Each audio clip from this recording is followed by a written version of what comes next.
Ready, Katie? Sure. Turn going your way. You're welcome.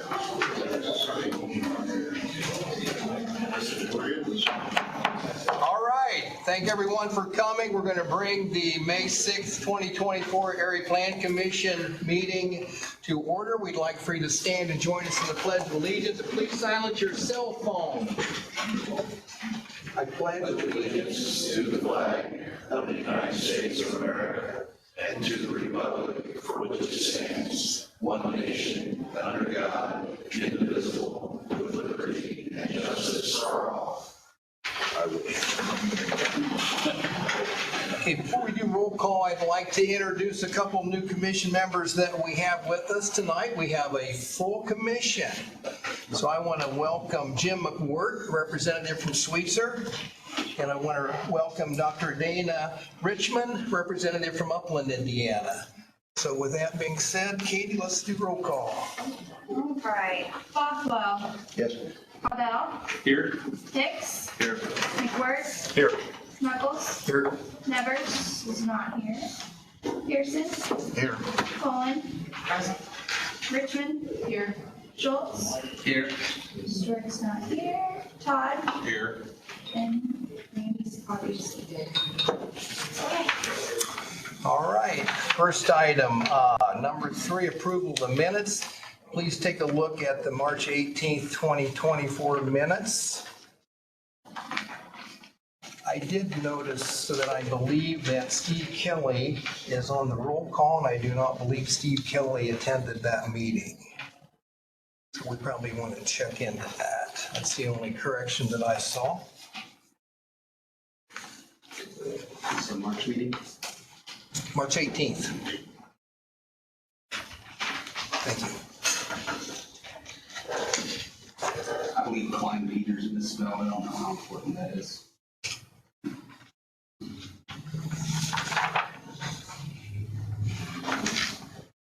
Mr. President, Yes, are the minutes here from the executive session? we are not. There. I will round those up and we'll present those in the June meeting. Okay. Thank you.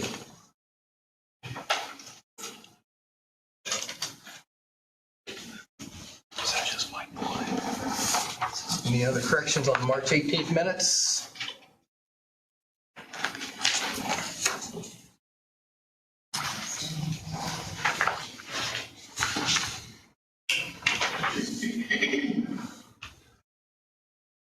Entertain a motion whenever someone would like to do so.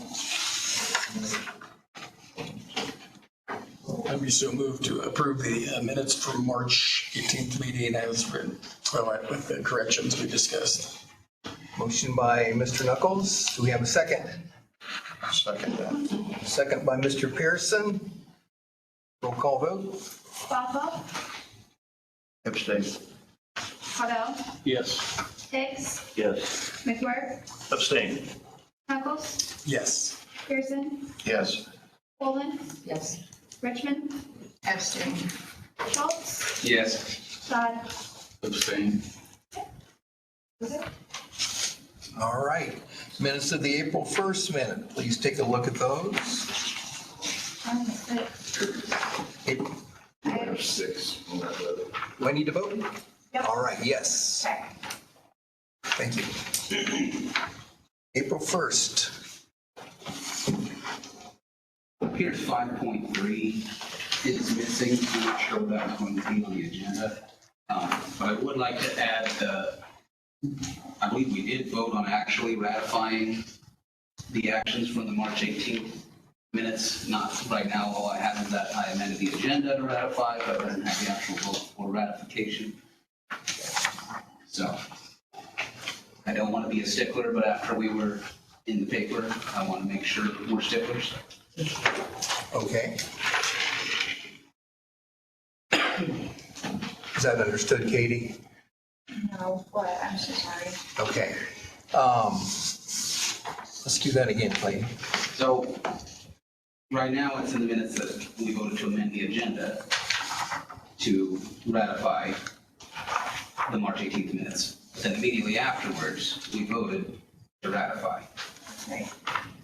I know that sounds silly, but you can't vote on things unless they're on the agenda. Right. So just add in an additional vote to ratify, which I recall was unanimous, and I would have made the motion. So we went round and round for a while, but I think near the end I of the discussion remember on what the you're talking video. about, yeah. Yeah. Okay.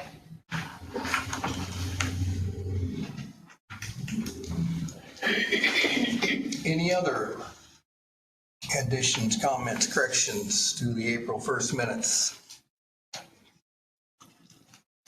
I do have a question, President Atkins. This would probably be an appropriate time to do this, and we might want to refer to our attorney about this, but I know that we've been under the impression in the past that a president does not vote except to make a tie or break a tie. I don't believe that that's true. I really think that you have the opportunity to vote anytime that you wish. But under Robert's rules and so on, that's what we've done. Yet what we just did was to ask you to vote, not to break a tie or make a tie, but to make the motion or to approve the motion. We had 6. So you weren't voting to make a tie or break a tie. And I think that's appropriate, but we've been under the impression that you only vote. So could you speak to that, please? Yeah, I understand what you're saying. I think technically you're correct. I don't know exactly what Robert's Rules of Orders says on that. I would imagine there would be language in there that allows to vote for a motion to pass also. I don't know that for a fact. And that's just the way it's been done as long as I've been here. Certainly, I think you could put in the rules which are currently being discussed to allow the president to vote, which those have not been finalized yet, so that could easily be done. If we were to get rid of Robert's rules, then that would take care of that? That would certainly take care of that for sure, or you could just say this overrides whatever provisions of Robert's Rules has. I think you'd want to get completely rid of Robert's Rules. I think if we were to look at Robert's Rules, I'm somewhat familiar with that. You have the right, the president has the right, as does any other person, to vote on any issue, to make a motion, to do whatever. Robert's Rules does not prevent that at all. The things that you want to cover. Problem with considering doing a waiver of Robert's Rules is what do you replace it with? Are we just going to fly it by the seat of the pants? But I'd like to make a point that what you did is perfectly right. Okay. And that you have the right to do that at any time on any question that we have. The only time that that comes up is one specific issue, which I'll be able to, I don't have it before me, but I can point that out. But you have the right, under Robert's Rules, Okay.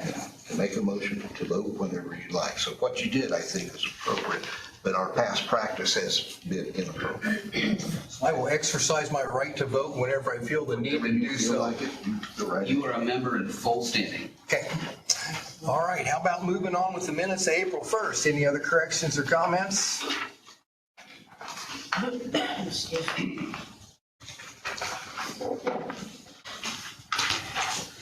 Move to accept the minutes of April 1st with the amendments.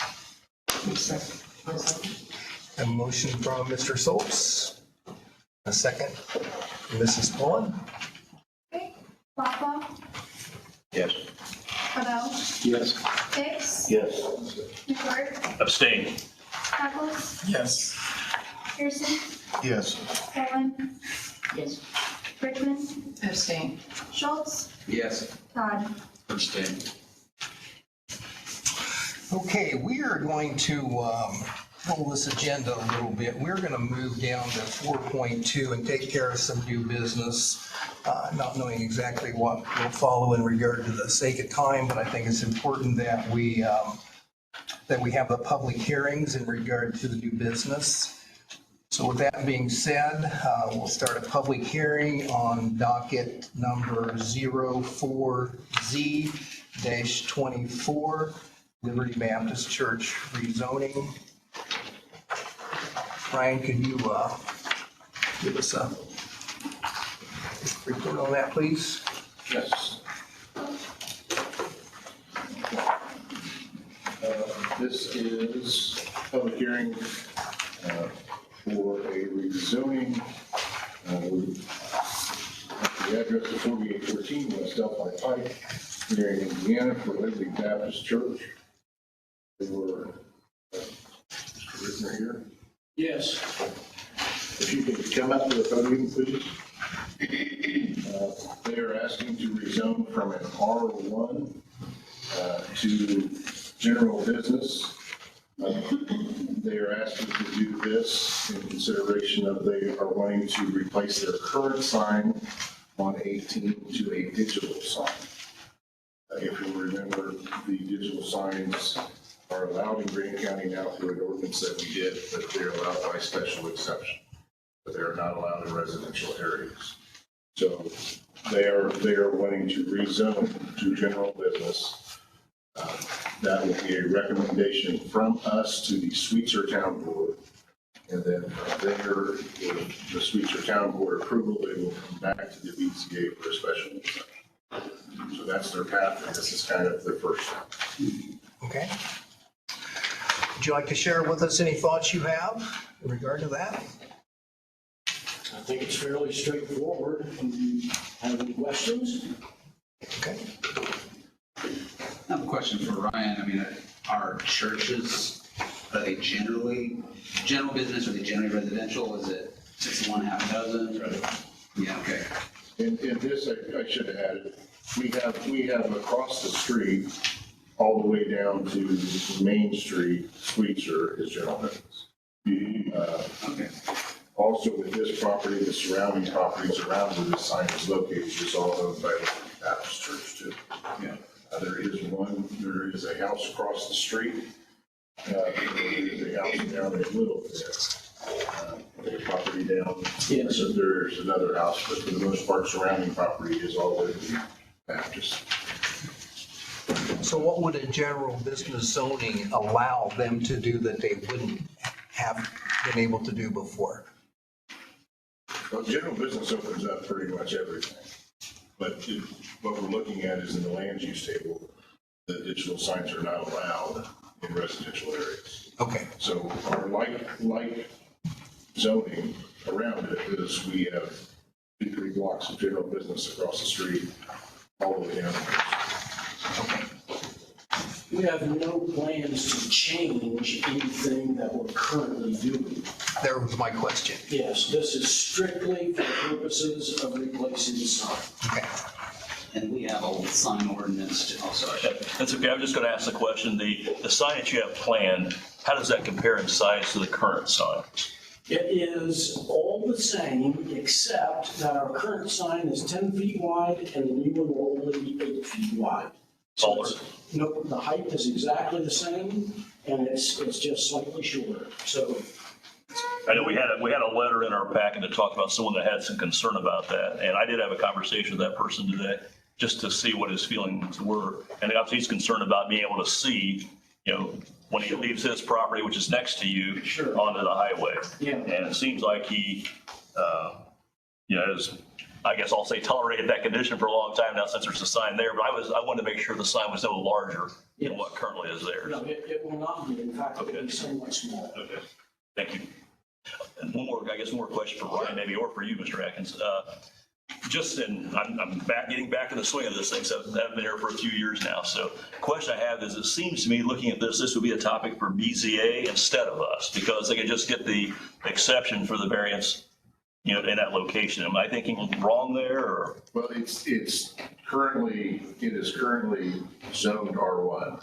So in our land use table, it does not allow digital signs in the. Even if the BZA grants an exception, that would still not allow, we have to act on that too. We're trying to rezone them so that they can get to the special exception. And I know that so we have general business across the street on the other side of the highway. Where they are located, it's residential along there except for them, I would say. Right. Do we have any concern about that being a spot situation, a spot zoning of any kind? Is that a concern? That's what we're looking at. I mean, we have directly across you have a house, then you have Dollar General, then you Right. So. Yeah, across the street, no question, it's business. So the closest thing I have to that zoning would be across the street, all the way down to Main Street is all general business. Right. Again, with this just across the street, both properties on both sides are their properties also. Yeah. And I personally don't have any problem with that, as long as that sign's the same size or less, that's good for me, I guess. But I just want to make sure we're hitting those issues, because I didn't want to spot zone it. Right. Now, if this was sitting all by itself in the middle of a neighborhood, that's a little different story. Thank you. Anyone else have any questions? We have an ordinance to make sure it's like not too bright and stuff, right? Those are Yes. existing. Yes. So, yeah, I'll move to approve this. Not yet. Not yet. Okay, any other questions? All right, thank you. Thank you. Anyone like to speak in opposition to this request?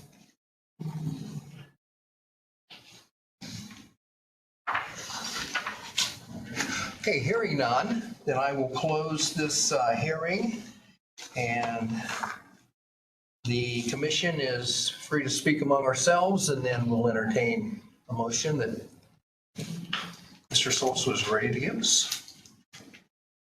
Yeah, I don't want to interrupt anybody, but I'll move to accept. Well, let's see if we got any other discussion. I thought you were prompting me. No, not yet. Okay. Our concern is that in the past, spot zoning has been something that we have tried to defer ourselves from. In the recent past, we have used contracts to spot zones, what it really has amounted to. We've done that 3 times, I think, out on Muncie Pike. We found that to not be a very good kind of thing. I remember Mr. Counts, who used to be here from Jonesboro, he was always very concerned about spot zoning. Just want to make certain, and I think he was correct about that, and I think that we have been rather careful about that. So I want us to either acknowledge again and reaffirm that we are very, very careful about anything that appears to be spot zoning. Okay? And that this is not to be interpreted by anyone as a change in our policy. So my question to Ryan would be then, what other thing could we do with digital signs, considering that this could be something that comes up in the future that would not require us to necessarily change the zoning ordinance, if anything? Well, I just have this down here. If you remember, when we did digital signs, at that time, digital signs were not allowed anywhere in Grant. So what we tried to do is put together an ordinance.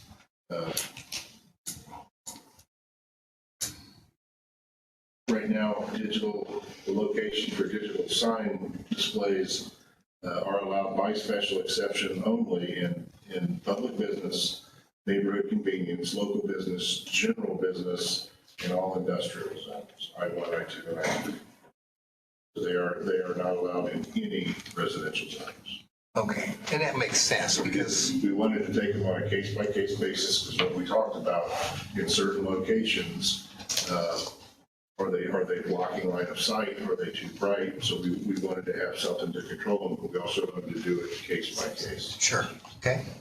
Thank you. I think that helps all of us understand. Yes, Jim? You know, thought with that, and Mr. Ricker did refer in his comments to the fact that there are no plans by the church to do anything different in that, property. As far as the, general business open things up to a lot of things. They aren't looking to exercise that right, I guess. Would it be appropriate for us to consider in our recommendation to the town council of Sweetser that we approve this with the understanding and a restriction that this be for this sign only, even though it's general business? Would that be our role, or are we simply making a recommendation for a zoning change to the commissioners? this case, Sweetser Town Board is the legislative body. Oh, okay, so this is going to, okay. I know in the past, we have done some things where we've allowed permission in a change, but we've restricted it to what they've indicated they want to use it for, so it doesn't open up the door to everything. Okay. That's what I'm referring to. And I wonder they also have next door to them, I believe it's counseling and some. Okay, there's a some counseling area. Too. Could almost say, with that possibly because we have public into that, would that be, we could change that over there too. And that's just a thought. I mean, it'd be one of those things that kind of alleviates that question. If you open it up too much, this kind of restricts it. To avoid spot zoning, and if we wanted to take it case by case, should we just amend the land use table to say it's by special exception in residential? I mean, that might delay this one request unfortunately, but to prevent every church that's in residential or every counseling center that's in residential, we can just say, come to the BZA if you want a digital sign in general. I don't want to do that tonight. I think these folks want to sign. Yeah, but Yeah. it might be worth considering. And we just did this less than a year ago for the other Sweetser Church on Main Street. Just put in additional to it. So they went this route. Again, Sweetser, we're talking, we are on State Road 18, but considered residential law. Okay.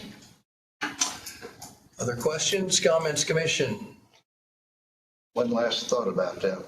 The property, Andy, where is Andy? Yes, right here. And you own the property on either side of the church as well, is that Yes. correct? Yes. Okay.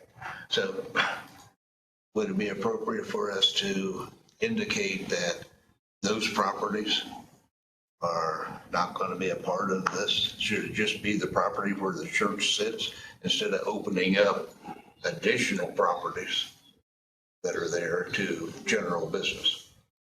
For example, I guess what I'm concerned about, does the zoning, if we make this change, does it follow the church or does it follow the property? If for some horrible reason, I see it happening everywhere around us though, the church were to determine that it's no longer feasible for us to continue and they were to sell the property and it is zoned general business, then we have, so if this zoning is to follow the property, right, and it does, right, is that correct? My address? Be careful. My address or just It's- the legal description of that property? Yeah, if you're rezoning it, you are making a change to the law, and basically, you are changing its zoning. Okay. So it's a change, it is an ordinance change. It goes to the legislative body for approval. But I think what Bob's asking is what geographical area are we actually acting on? So we've got the parcel on here, but on long 18, you've got 3 church properties and then the church itself. So I believe there are 4 properties. And we're talking about one property We're right now. talking about the one where the sign is on separate. Just the one, not the, right, it is. Right. I don't have. So it wouldn't be all the properties, it'd just be that one. Right. Okay, we're going to welcome a motion. No, sir. Now, Clayton, it's a long night. I don't need to be bit more than once, Randy. I'll make it. All right, we have a motion. I'll second. For Mr. Dodd, second for Mr. McWhirter. Roll call vote. See, I have a cheat card, right? Or, Clayton. Boswell, Yes. Caudell, Yes. Hicks, Yes. McWhirter, Yes. Knuckles, Yes. Pearson, Yes. Poland, Richmond, Yes. Schultz, Yes. Todd. Yes. All right, that motion passes to send a recommendation to the legislative body, which would be the Sweetser Town Board, correct? Correct. Okay, the next public hearing that we have is docket number 05Z-24, Fernando Galdi. Give Brian an opportunity to catch up here. You're good.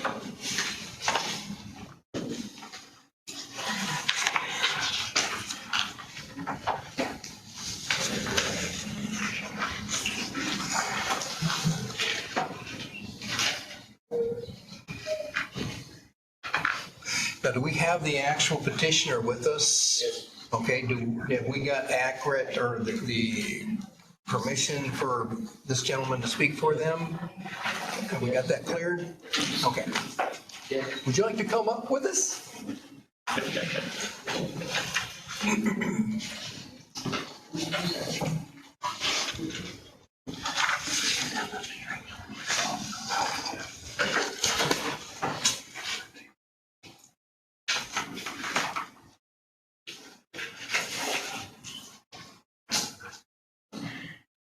We're going to allow Ryan to give us some background information. We'll just ask that you tell us who you are, and then you can roll with it. Let's go. All right, this is a rezoning, this is docket. This is docket 05Z-24. Our applicant's name is Fernando Ugalde. The address in question is 2010 North Hamilton Road, Marion, Indiana. Mr. Ugalde is asking for a rezoning from a residential suburban to a general business. And this will be a zoning map amendment. There is a lot to this, so I figure I will let Mr. Miller kind of take the lead on it so that we don't just go over the same stuff. But I'll be here for questions. I will say with this, Mr. Ugalde, this has been, we've been involved, IDEM we've been included with IDEM. We have been involved since the beginning in talking. We have been out there several times to talk to him about what's going on. They have done a good job as far as just keeping us in the loop, I guess is what I want to say. We've also been included with IDEM as well. And Mr. Miller will give us all that background, correct? Yes, sir. Thank you. Good evening, Jason Miller with Randall Miller Associates. I'm a professional engineer and a professional land surveyor. Address of our office is 145 East 3rd Street here in Marion. With me this evening is the petitioner and the applicant, Mr. Fernando Ugalde, and we will be glad to answer any questions upon presenting this petition before you this evening. So as presented in the petition, the current property is classified as residential suburban, RS. And the petitioner is intending to develop this property with a restaurant and event center, which is not a permitted use within the RS residential suburban zone. Therefore, we are requesting a zoning amendment to GB general business on this property. The property is located on the south side of State Road 9 or Huntington Road, west of North Meridian Street, and east of the railroad tracks, which is also east of North Washington Street. The residential suburban current zoning classification, in our opinion, is not consistent with the neighboring use for the two businesses that are currently in the area, the first being the bait shop located to the west, and additionally, the current refueling station, the gas station, to the east and at the southeast corner of State Road 9 and North Washington Street. Rezoning or zoning amendment to a general business use would be consistent with the proposed development that Mr. Ugalde is requesting. The property itself is located on a state highway adjacent to a railroad, a city wastewater treatment plant, and it's between two existing long-standing businesses in Graham County. In reviewing a request for a zoning amendment, you have in the petition a reasonableness test. That's consistent with IC 3674603. That's in the petition. And I'll read a few of the items that you'll then deciding on whether or not we are meeting those requirements for a zoning amendment. The first is why and how the petition complies or is consistent with the master plan. First and foremost, you're very aware that the comprehensive plan is extremely outdated. Its current version is 1991.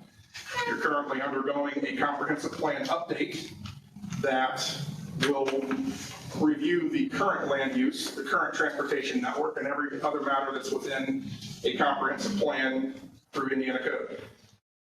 The proposed land use in the current comprehensive plan is from 2010, which is 14 years old. And it shows an area that is somewhat illegible. We believe it's either residential or commercial. And those would both be consistent with the current zoning classification and the requested zoning classification. We believe that the proposed zoning amendment is consistent with the anticipated or forecasted use adjacent to an incorporated area such as the city of Marion. And that's also consistent with the two businesses that are adjacent, as well as the city's wastewater treatment facility to the south. The next question you are asked is why and how the proposed classification is consistent with the current conditions and character within the immediate neighborhood. The existing gas stations east of the property, the bait store west of the property, River's Edge Fun Center to the northwest of the subject property, and the wastewater treatment plant are all businesses which supports the zoning amendment for a business use.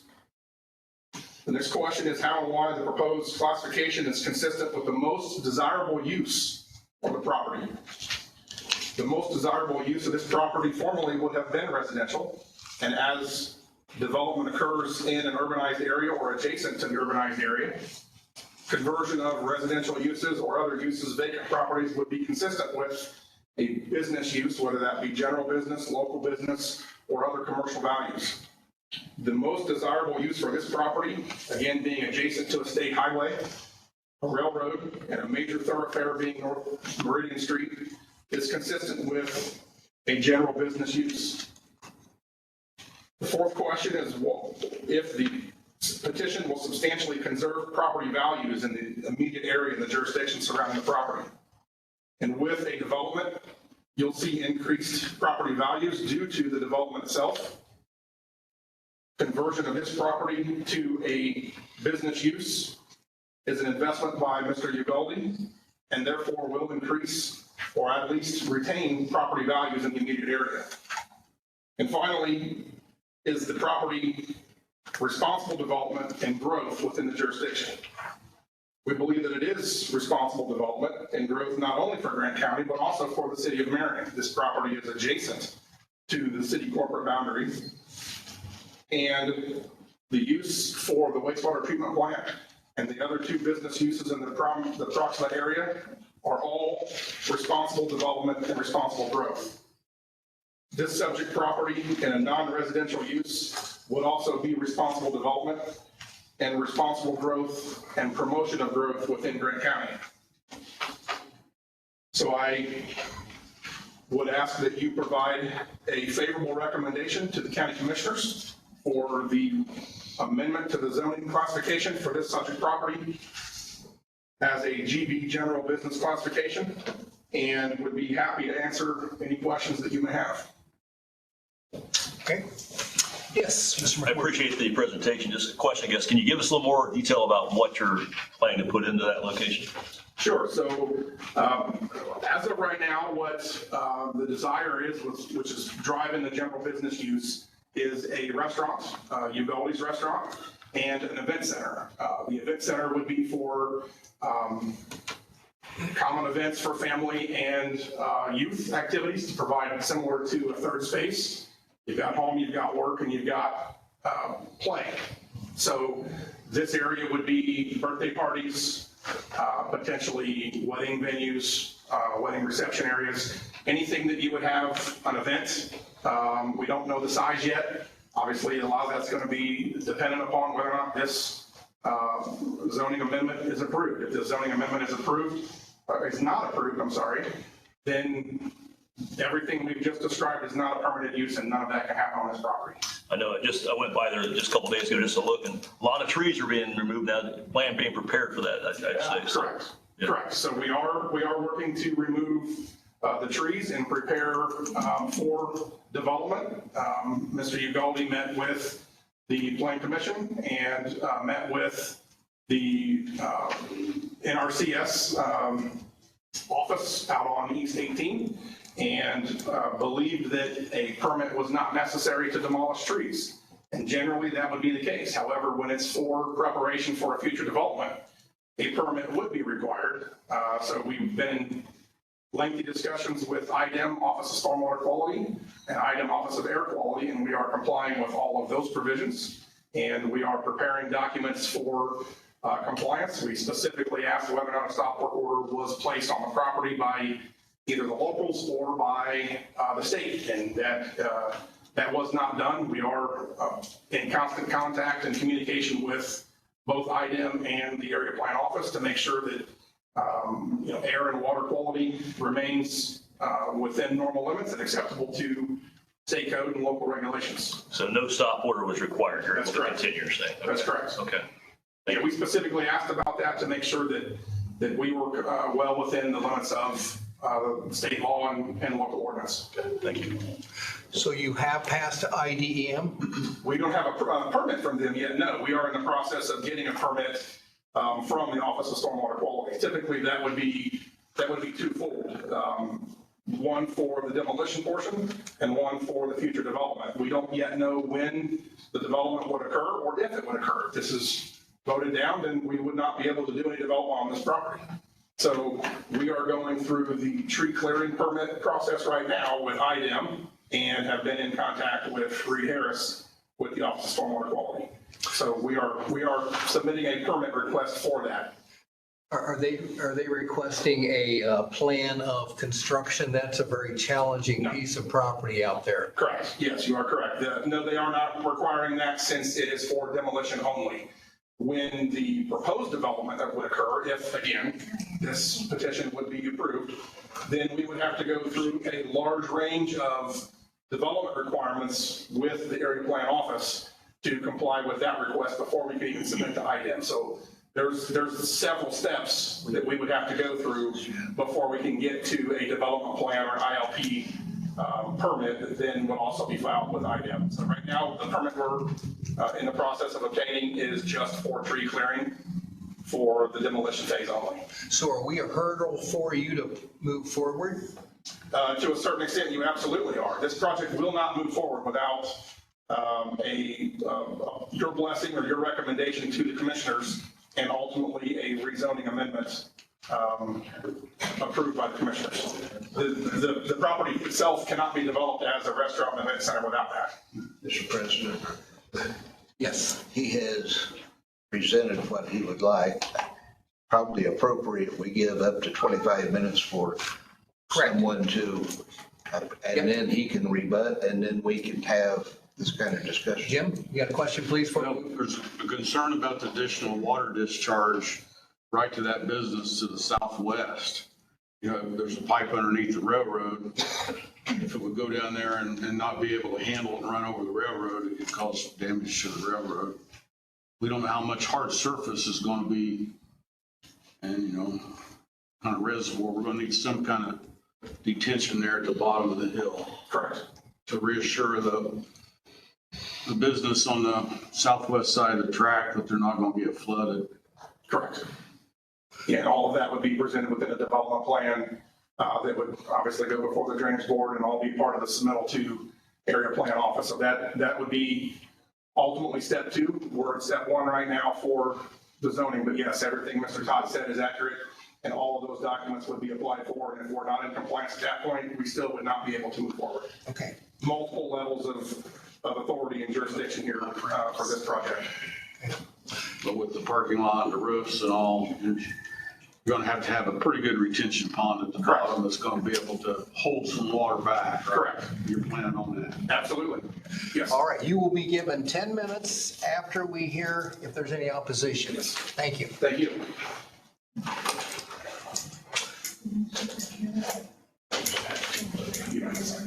Okay, anyone like to speak in opposition to this petition? Thank you. Please sign your name. Good evening. My name is Richard Surushalva. So by rezoning this parcel from residential to business to allow the proposed development of a Mexican restaurant event center will be detrimental to this area. I own 1920 North Meridian Street, Marion, Indiana, which is directly across the street from this site. I also own 504 East Charles Road, Marion, Indiana, which is around the corner from this site. Fernando Ugalde recently purchased this 12.99 acre property, which was heavily wooded and unnecessarily removed and burned all the trees with no regard to any of his neighbors, wildlife, air quality, stormwater, and erosion. Not once did Fernando contact any of his neighbors to discuss his plan or attempt to work with us on his ideas.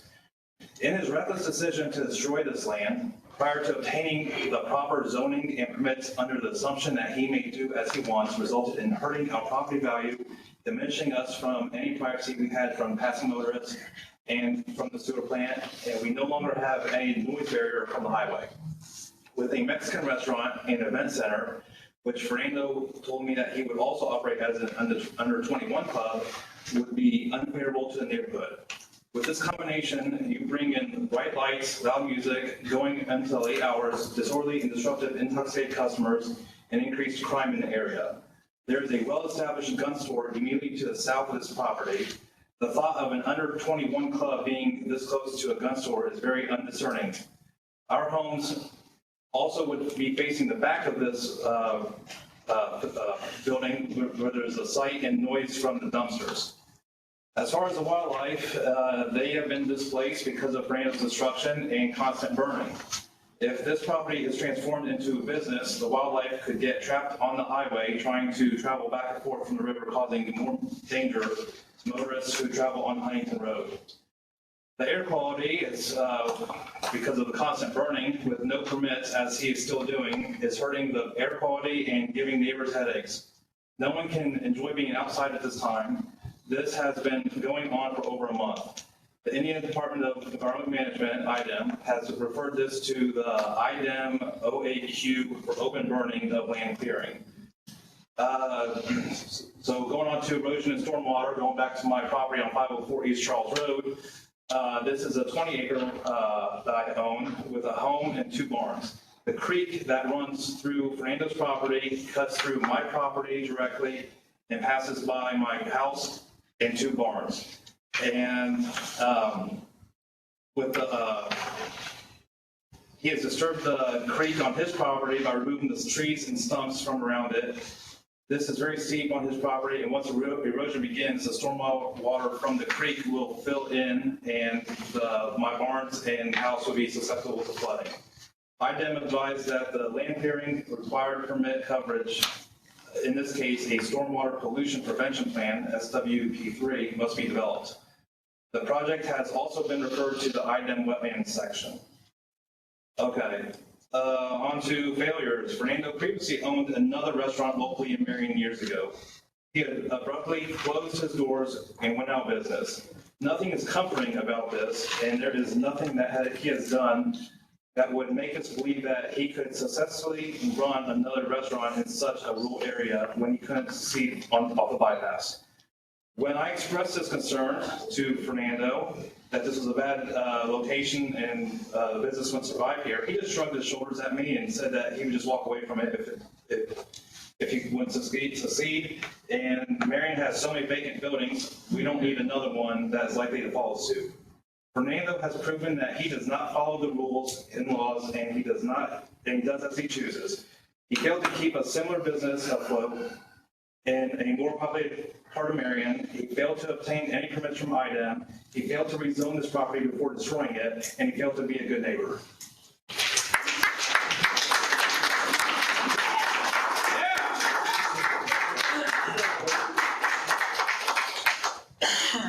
We'd like to keep order, please.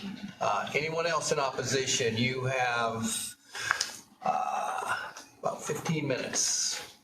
Anyone else like to speak? Please come to the podium, state your name.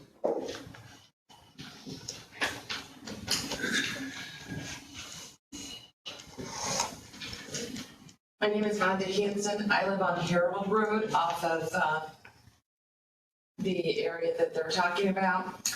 We've lived there for 25 years. We have a nice neighborhood. I agree with everything that he just said. I think it's very ironic that we already are tearing the place apart when we don't even have the proper permits. But one of my another big concern I have regarding this is the traffic. Right now, we have the railroad track. We have the road that goes to the bait shop. We have the turn-in for the golf course right there. We have the top of the hill gas station. We have the road right there for the water treatment plant that goes down the side of the water treatment plant. Right now, it's already a catastrophe up there, in my opinion, because, and I'm amazed that we have not had more accidents, because there is no curb of any kind for the Hilltop gas station. And I understand a percentage of why, because the trucks pull in there and just park. There's no in or out, so you have people coming up to the road to go onto the highway. Then you have the people from the Hilltop that are trying to go onto the highway. There is no designated entrance or exit anywhere. And then we're gonna add this facility there that's gonna be another problem, especially if they do not facilitate it such that there can be adequate entrance and exit into the highway. I just see it as a major traffic problem. And it's hard enough right now with the hill there, the curve, everything, and we do have a lot of deer that go along there, and multiple times we have deer dead there and accidents happening. And I just think that's one more thing that's gonna add to the problem there. And I'm concerned about that, as well as all the other things. I'll reiterate everything he said.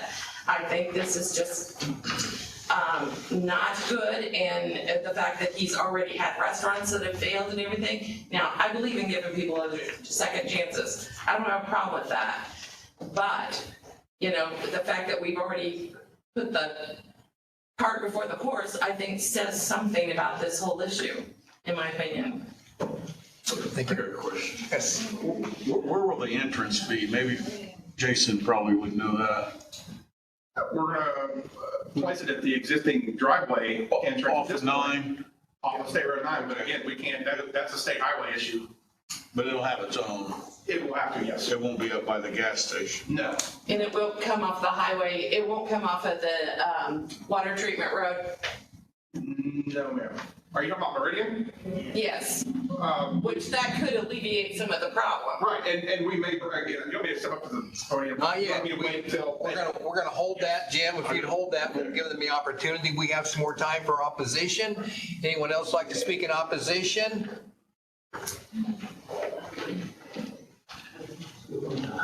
About 12 minutes.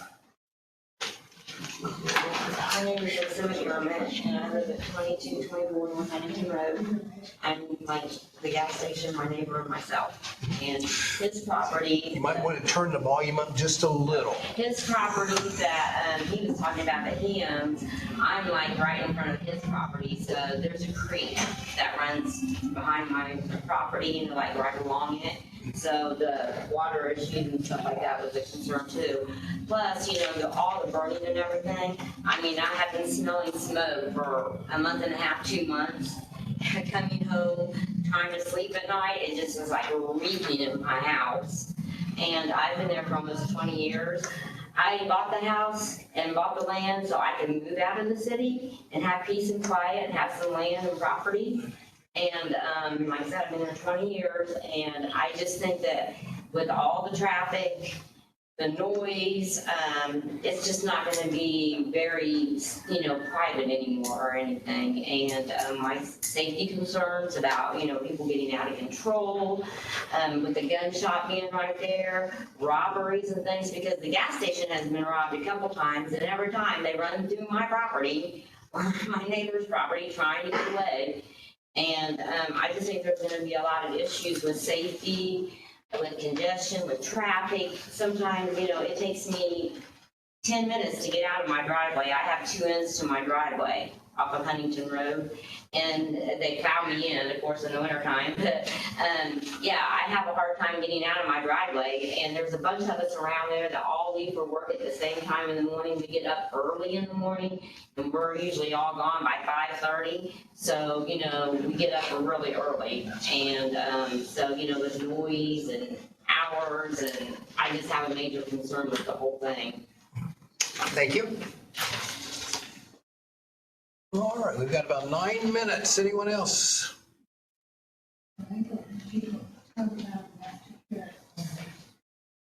State your name, please. My name is Lee Smith, and I own the property directly across the street where he's planning to build.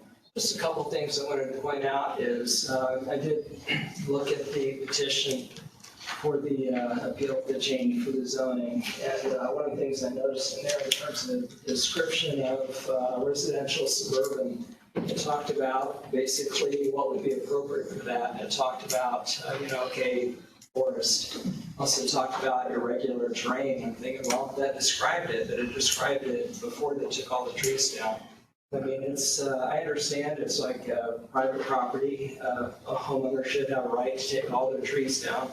It just seems to me it's like the trees are gone, terrain. I think there has been at least a little work there, moving some dirt. I've also built a subdivision at one time in my life, and we had to abide by all the rules in terms of all the barricades for erosion and everything, and I've seen none of that. And I've got a lot of property. I have a brush pile. I burn it from time to time, probably once a year, and it's done within probably 8 hours. Not basically a continuous burn like we've had here. And the other thing I guess I'd point out too is that there's a description in terms of why this should be general business, being surrounded by businesses.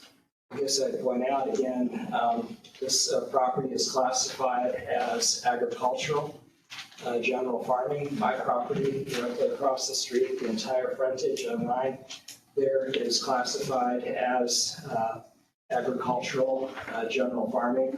So it's not like it's an island by itself there. In terms of the residences, I should say the businesses you alluded to, in terms of Riverside Sporting Goods, my understanding is there's a residence there as well. If you go to the miniature golf course across the street, there's a residence there as well. So it's not like it's surrounded by businesses and this is kind of a mistake or change there. So that's one thing I just wanted to point out and get a better feel of. There is more than just business around there. You come up with a few isolated businesses and neglecting all the people that live on Meridian Street as well. In my property across the street, we bought that probably 24 years ago. And it took me over 10 years before we finally built a house back there. And I did it basically because we wanted seclusion, we wanted the rural setting and not business across the street. But the other thing I guess I would ask too is that if this motion happens to pass and it does go to general business, my understanding again is that, okay, you have general business. I first heard a restaurant thinking, well, okay. But then I heard an event center, and then I heard under 21 club. When I went to area plan and asked them, they said, oh yeah, it's a restaurant and it's going to be a youth center. Well, to me, a youth center is a lot different than my impression of what a under 21 club is. And I guess my question is, if that's going to be what you're planning to do, and if it gets past this body and that comes to fruition, what are the plans in terms of lighting? What are the plans for security?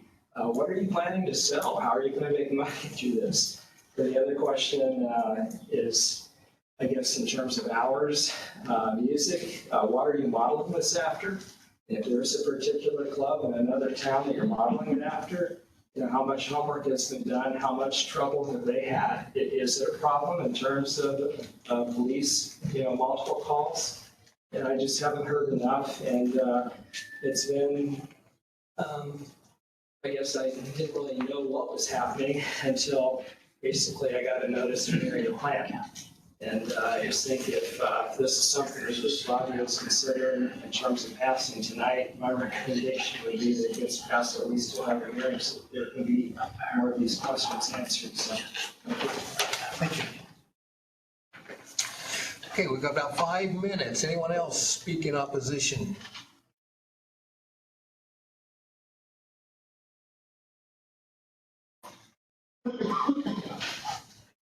How you doing? I'm Richard. I live down the road, right on North Huntington Road. And I go by there every day. I'm a truck driver. So I kind of know some traffic. And lady over there, she's right. It's going to be a nightmare. We barrel through there 45 miles an hour. And you're going to get traffic jams. It's right there. Not everybody can stop right there. And the other guy says, well, that's a state problem. It's a state problem.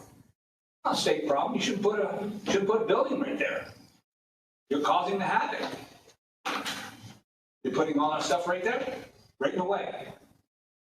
So when something happens there, it should sue business. Why are we here? I don't know. He's already made up his mind. He already demolished everything. Why did he do that? He already knows what he's going to do. Why are we here? I don't understand how you guys can give someone who has all this power and everything or something is going on.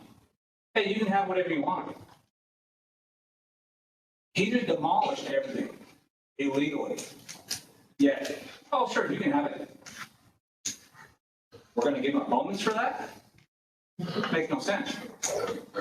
He does whatever he wants to do. Can I ask him a question? Sure.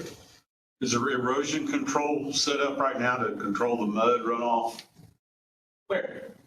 On the cleared woods. Woods has been cleared. Is there any erosion control to hold the mud back?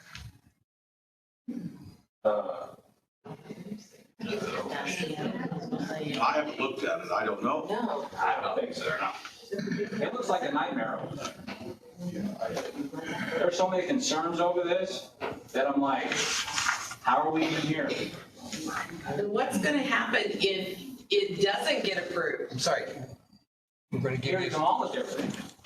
without permit. We've got about 2 more minutes. We're just Would gonna you like let to allow her to speak or? Sorry, go ahead. No, it's, Yeah, no, have that, go ahead. no, I just wonder if it doesn't get approved, is that going to sit as an eyesore? Is it going to sit with a big hole in it with all the tree roots there? Because obviously he didn't get prior approval. Maybe you should put the plans back. All right, we're trying to keep some order here. I just don't understand how someone's allowed to come in here, do what they want, and says, oh, okay, you can have business. How can we give them approval? That's like saying, you can do whatever you want. Oh, the other money. Okay, anything else? No, that's all right. All right, petitioner, you've got 10 minutes, rebuttal.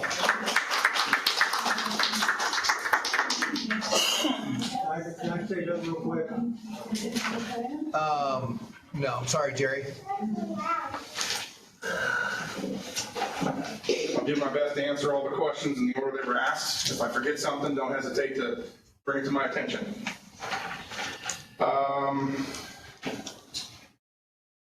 The first gentleman was commenting on, well, several comments on noise, traffic, light, crime, dumpster location. I'll try to summarize all the comments together, make sure I catch them all. Safety and congestion, security, hours. I think that covers most of the first part of my response. We can't develop a plan if this is not approved. There is no plan if this project is denied. So we can't. I'm sorry, please. We have an opportunity. I'm sorry, sir. Thank you. We have a generalized plan of what the proposed development would be on this property.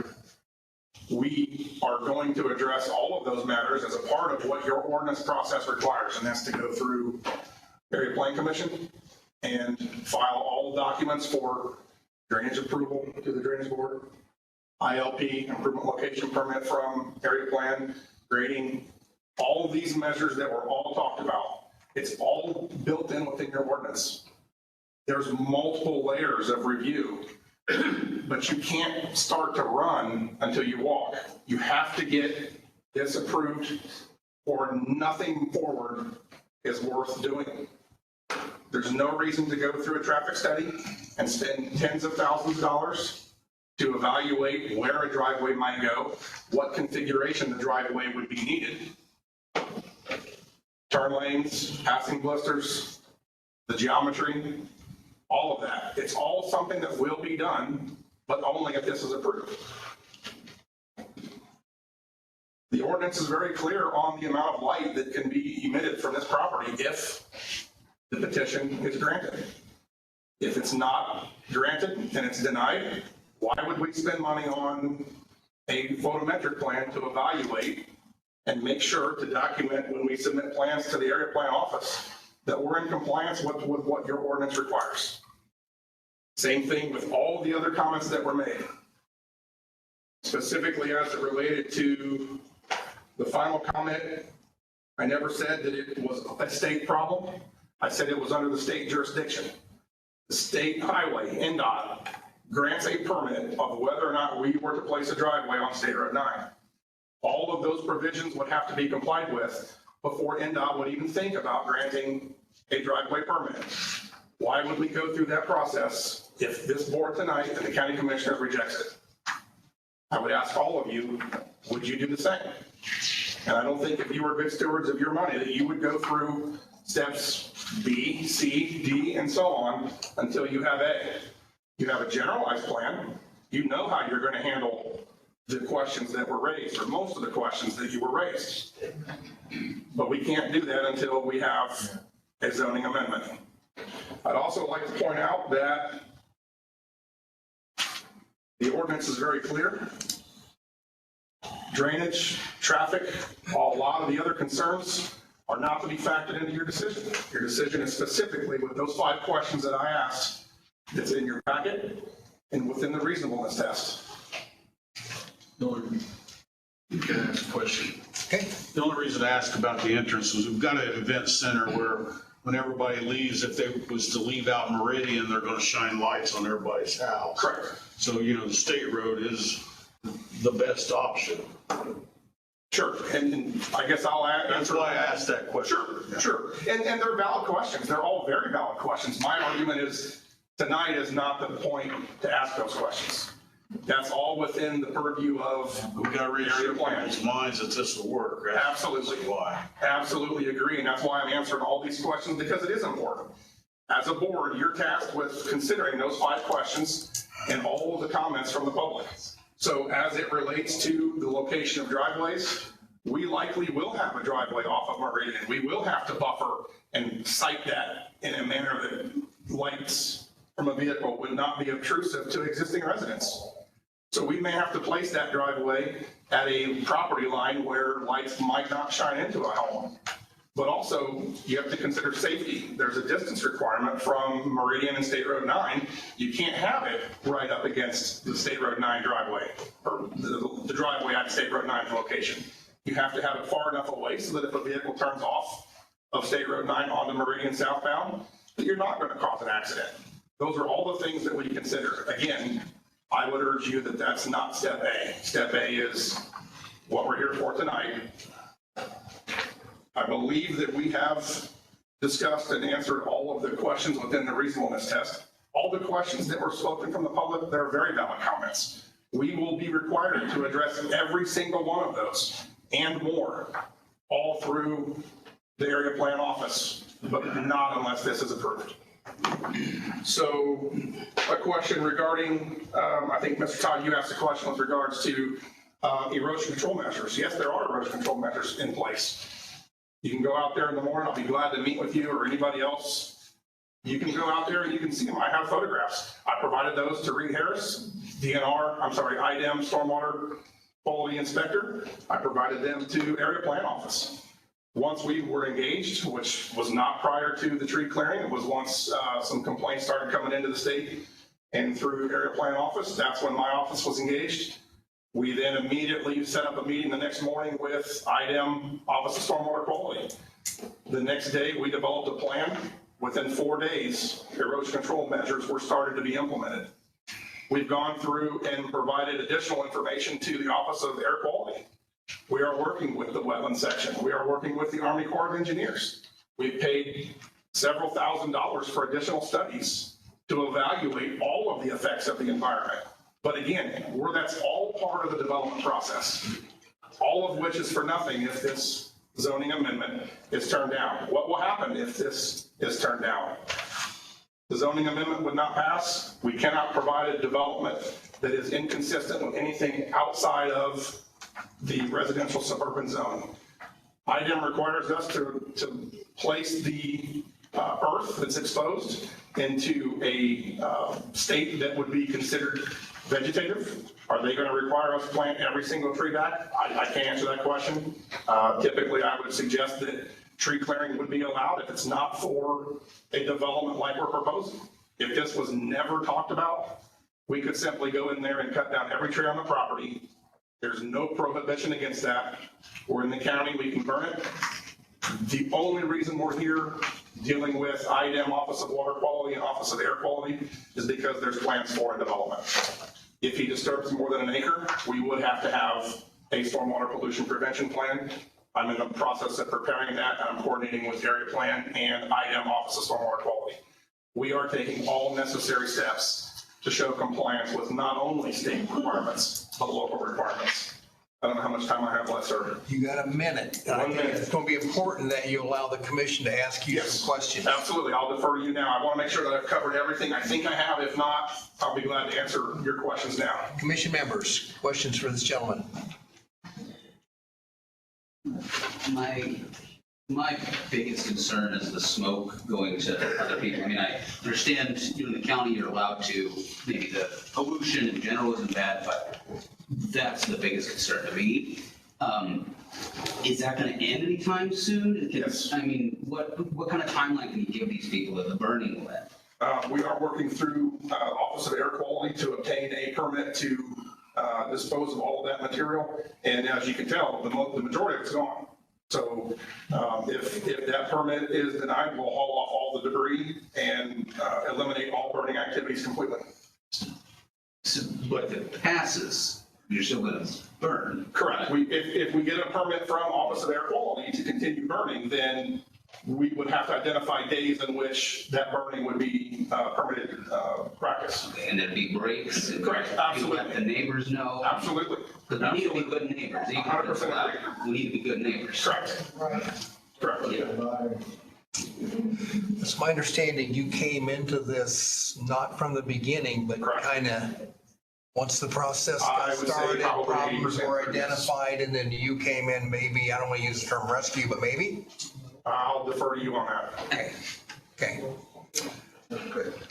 Another point of information that I think is important, Ryan, what is your recommendation? We normally, at the end of these, ask your recommendation before we start to consider.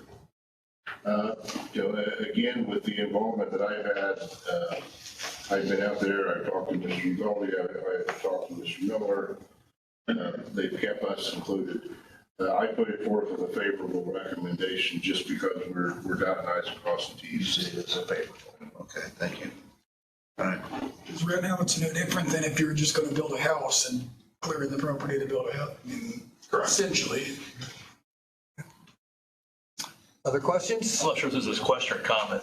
You know, in general, I'm in favor of responsible development. Obviously, I appreciate people being willing to invest money in our community and improve things. You heard a lot of comments about your neighbors that don't want this to happen. And another concern I have, and this is maybe just personal, it doesn't really affect what you guys do, other than the fact that I wish you hadn't maybe until we got to this point. You've cleared a lot of stuff off that property, and you had the right to, it's yours. I mean, I'm not saying you don't, but it would have been nice to make sure you got through this stage before it started happening, maybe, kind of thing. So it's just kind of a comment on my mind. Mine too. I have to tell you, I'm kind of mixed right now. I'm not sure what we're going to do with this at the end of the day right now, but I've heard enough concern from your neighbors that it gives me concern as I take an action to approve or disapprove on this thing. So what's your feeling, I guess, Obviously, you're going forward if you can. You've heard a lot of opposition from your neighbors tonight. What's your reaction to that? Are you asking myself or the? Well, both of you. So they're asking your reaction to the neighbors' concerns tonight with all of these matters. Do you want to respond to that? So, I mean, obviously, he's engaged me. You don't care. Can I make a comment? He's engaged me No, on an please. engineering perspective. You So- guys had an opportunity. I'm going to ask we hold order here. I never got a chance. I wanted to say something. I'm sorry, but we have a certain profile of the public hearing that we go through. We allow so many minutes. That's been honored. So I'm going to ask that you honor our process. Well, something about this. Sir? Yeah. It don't make a lick of sense to put in another restaurant and then a place for kids to get together to do their dope and their drinking.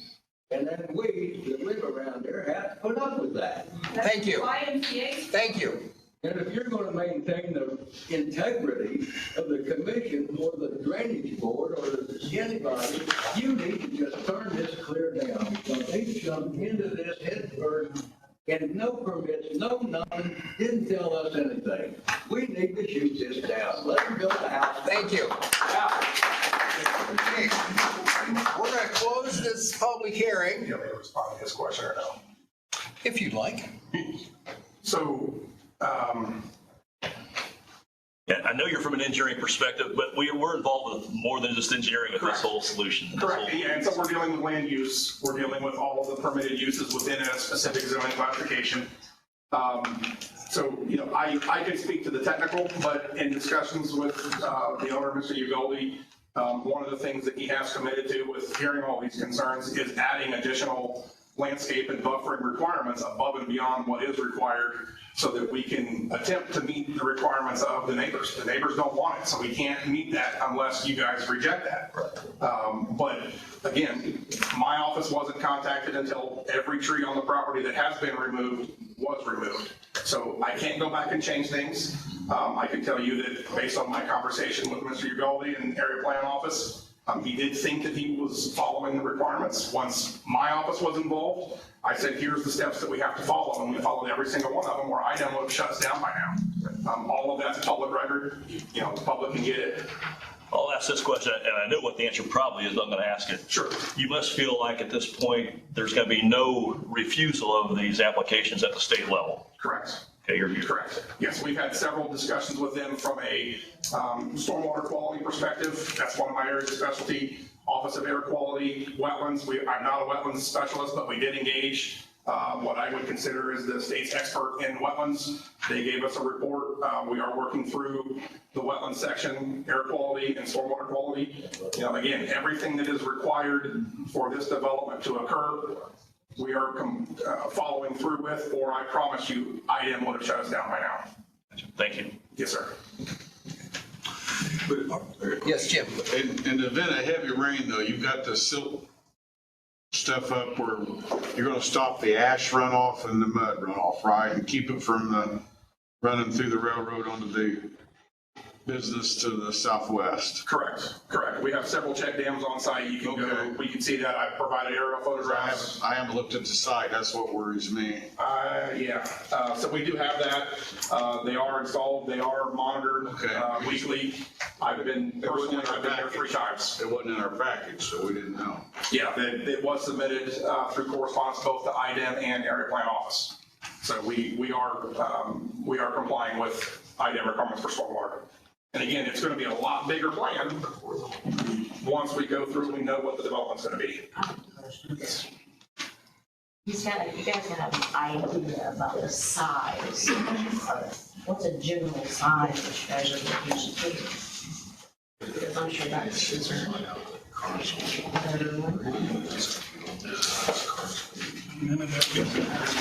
So as it sits. Well, I mean, he wants to offer, he doesn't have to offer that information. Yes, I don't mind. I mean, it's I'm tentative. just curious, I mean, because that makes a big, and I'm sure a lot of people. Yeah, and it's But tentative. general, and most Right, and so generally 135 feet wide by 65 foot wide building. So, yeah. 135 long by 65. 135 foot long, 65 foot wide. So, what, 10,000 square feet, the number of square feet. Maybe just under that, but somewhere in that Yeah, range. somewhere in that neighborhood.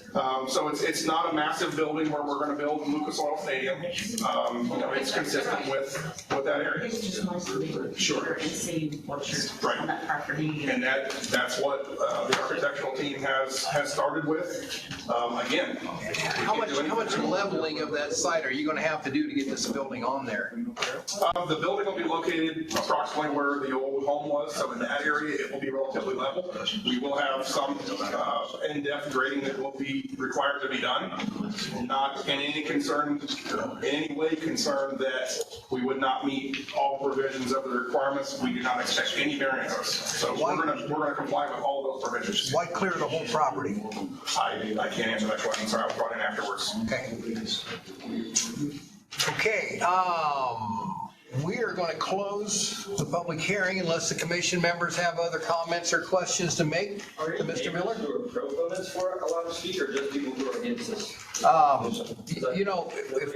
Sir, I'll tell you what. Okay, would you sit down for a minute, please? Thank you. We're gonna let you go. Thank you. So the commission chooses to extend my little cheat sheet here, and we would allow other comments. I'm gonna let you guys tell me if that's what you would like to do. Would you like to hear additional? Yeah, I would. Okay. Anybody opposed to hearing additional comments? Clayton, He talked me out there, I'm good. Okay. All right, so we'll go for another 10 minutes. Please keep order. Respect will get you further than anything here tonight. One quick question. Okay, Jerry? Okay. All this work started, has been going on. Why wasn't a stop work order put on it to stop it until it was taken care of properly? Yeah. Why is it just continued on and on and on? Okay. I got a stop order for a fence. Thank you. That I was legal. Can I answer that, Randy? If you choose, yes.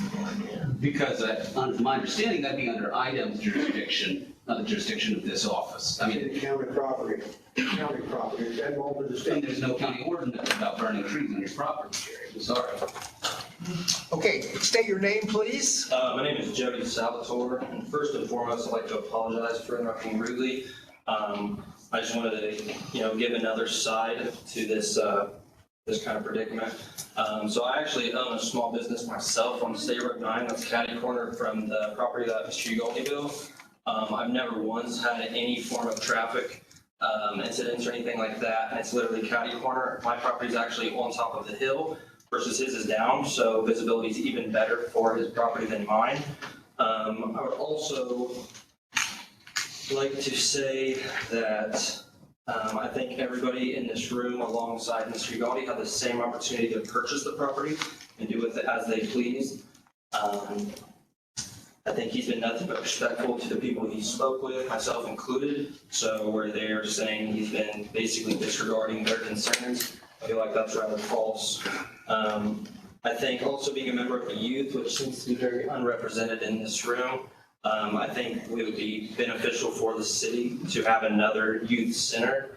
So an event center, if we could go somewhere that is public, safe, and where we're allowed to actually have some fun, that'd be awesome. Versus most people my age, about 25, most people are seeking, they do things that are not legal. Versus if he puts in an under 21 club, everybody said, people, underage drinking. Well, that would be them breaking the law, not Mr. Ugaldi. So, if he's not serving minors, that's not his responsibility. His responsibility is to provide a safe place for the youth. So if it is 21 and under, for 21 and under to conduct themselves as 21 and under, it's not his job to, sit here and be like, well, these people, these 21-year-olds, if he's not serving people who are under 21, then he's abiding by the law. So therefore, these hypothetical situations seem to be rather hypocritical. So I just wanted to actually be one of the few people, it sounds like, who's in support of him. And I just kind of wanted to voice that, especially being so close to his property. I would also like to thank him for eliminating the eyesore of all those woods and the abandoned house that nobody else here seems to want to purchase. So I just wanted to say that, and thank you. Thank you, Jody. 5 minutes. Anyone else? Todd Lindsay, Fairmount.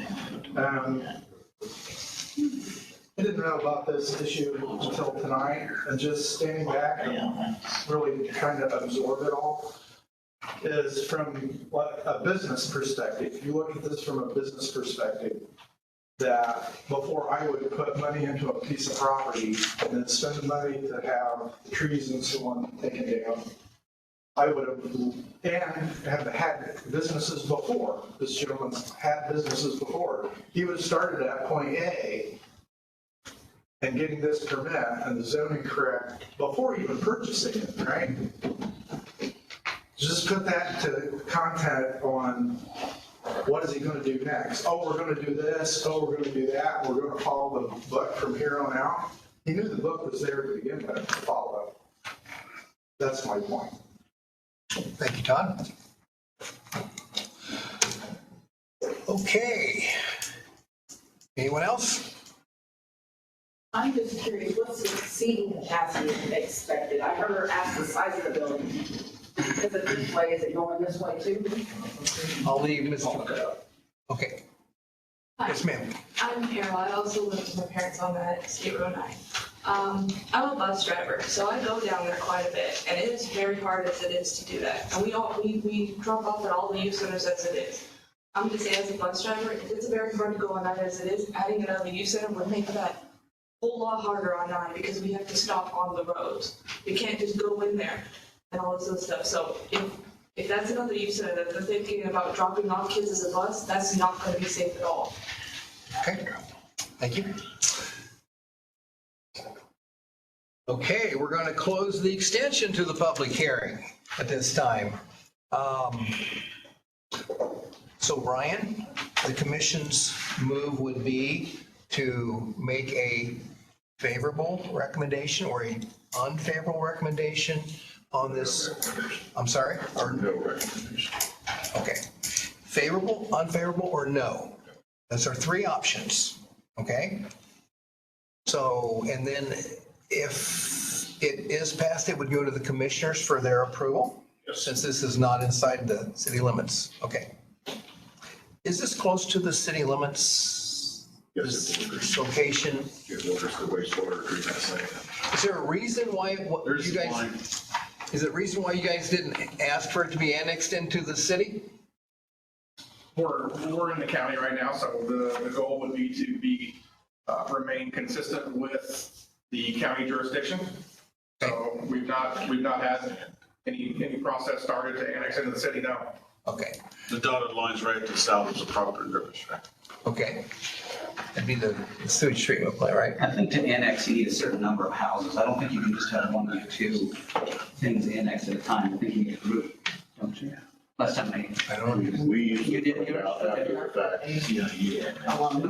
Okay. I need to find that I section. mean, it's been many years, but I'm just saying.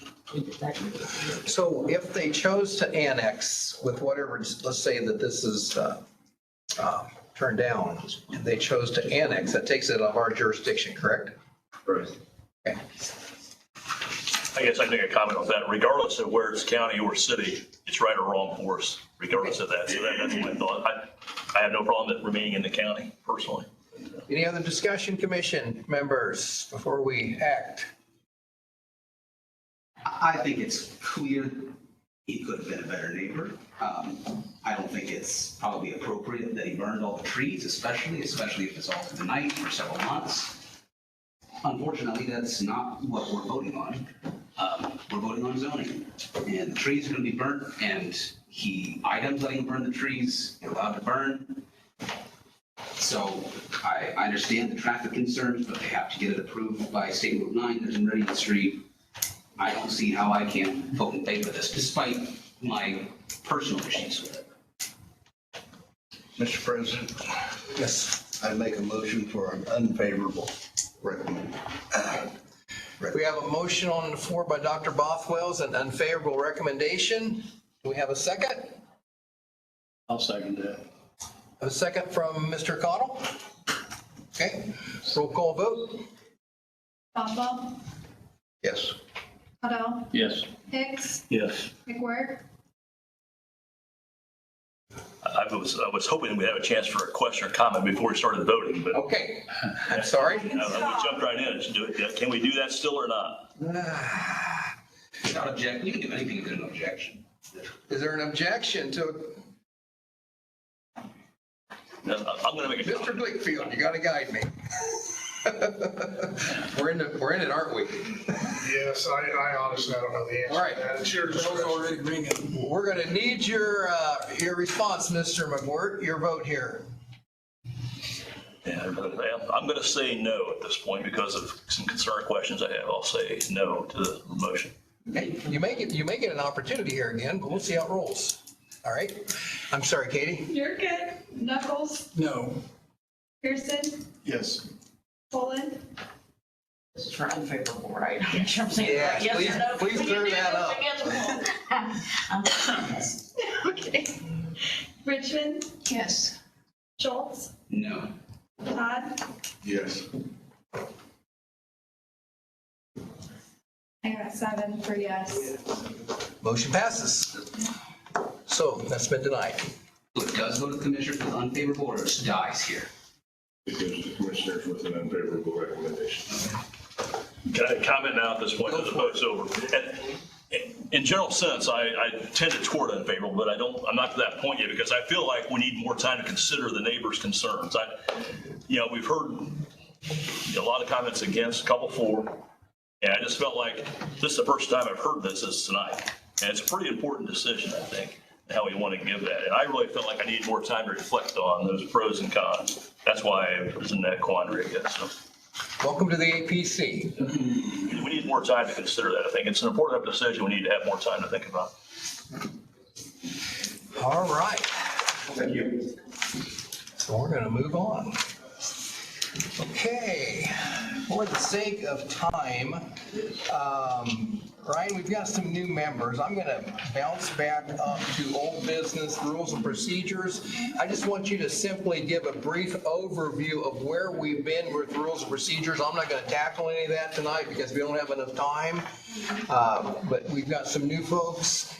You start with the process that we went through. You were looking, and I was part of that. Who else was part of that? Was I the only one? Oh, Bob.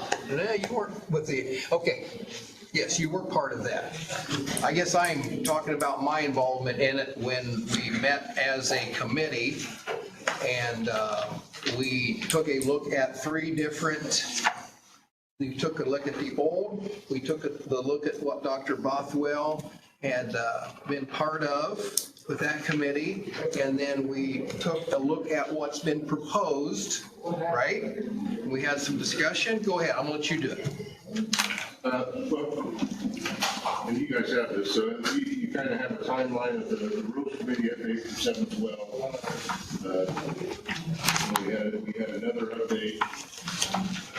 So basically what this is we started this back in November 2021 to get through the rules of procedure because we knew we were kind of outside the code.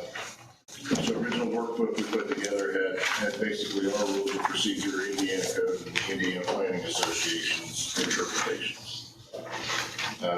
At this point, we've had Bothwell Rules Committee has went through it. We had a second Rules Committee go through it. We incorporated 75% of what Dr. Bothwell's group had listed with the next Rules Committee, and we presented that. The Rules Committee met 12/18/2023 for a special rules of procedure meeting. We presented to the Area Planning Commission on January 8th, 2024. Much of which we went through and discussed and voted on at that point. We had some additional questions asked on January 26th, 2024. I went through and answered the best I could the questions Randy had given me. Bring back the I did that on February 21st, 2024. So now we are setting and waiting to get to the end of the rules of procedure. The important thing with this is as we change, the rules of procedure are yours. So you guys vote on it and they are yours. Where these change, the area-wide zoning ordinance is a change in law. So when we get this done, we have to go from this to look into the area-wide zoning ordinance and actually make changes to the area-wide zoning ordinance. Based on these rules and procedures? Based on Indiana code. Okay. So we're getting in line with Indiana code here, but changes here, we have to find out what it changes in our ordinance. That comes back here for discussion for an ordinance change, and then again is put forth with a recommendation to the legislative body, to all the legislative bodies actually, to make those changes in the area code. So again, after we complete this, then on our end of it, the whole other journey starts. And as for those town board members, we have to travel what changes we make. So, if we come in here and if we do it chapter by chapter, then we bring it to you guys chapter by chapter. So some of the concerns have been whether the Indiana code was stated specifically in the rules or whether it was referenced in the rules. And that's what I tried to intensely do, was to try and follow up to make sure that, and that's what generated my questions, is it actually verbatim to the Indiana code, or is it just a reference to the Indiana code? And that's a challenge, to come up with that, and that's what generated the questions that I have in red. The other concerns that I had personally was it appeared that, the executive director was taking on some responsibilities that as a collaborative leader, I wasn't the most comfortable with him just doing that, hoping that we could involve commission members in order to give support based on what those decisions were that were being made. So that generated some of the questions that are in red. There was a situation where it was based on Dr. Bothwell's experiences in the past as the president and member of the APC, that there are times in which the APC becomes the final act in something versus only recommending, to the executive or the commissioners. So we tried to get a piece of that added, and that's in the back. Is that correct, Ryan?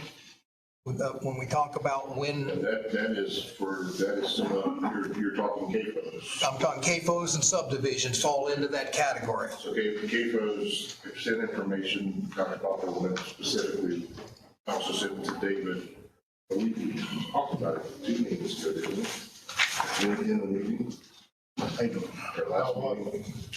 Well, specifically what? On CAFOs. My recollection is you said that basically none of it applies because of the state overriding it. Well, that's what I said to you. Regulated by IDEM, correct? My research found that, and I actually talked to the head of the state and stuff. Most of it is the state that does public hearings, the approval of the plan. And that's where, in talking to him, I wanted to get it through David, to get it to you guys as far as what is our part in CAFOs at this point. I mean, it even goes to saying that if you want to speak, you've got 33 days to send a letter to the head of the state. So it's not like we're here on the podium, according to Indiana code, you have to request to have a public meeting. So I'm going to ask that, since we've got some new folks, I'm going to ask that, you guys take a peek at this. We're going to get this behind us sometime. I don't know that it's going to be tonight because it's almost 9 o'clock. And we've got some other things we need to take care of. Bob, real brief, please. Can I be just as brief as you guys were? Well,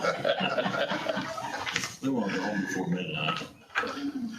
For the new members in particular, this has been an ongoing saga for a number of years.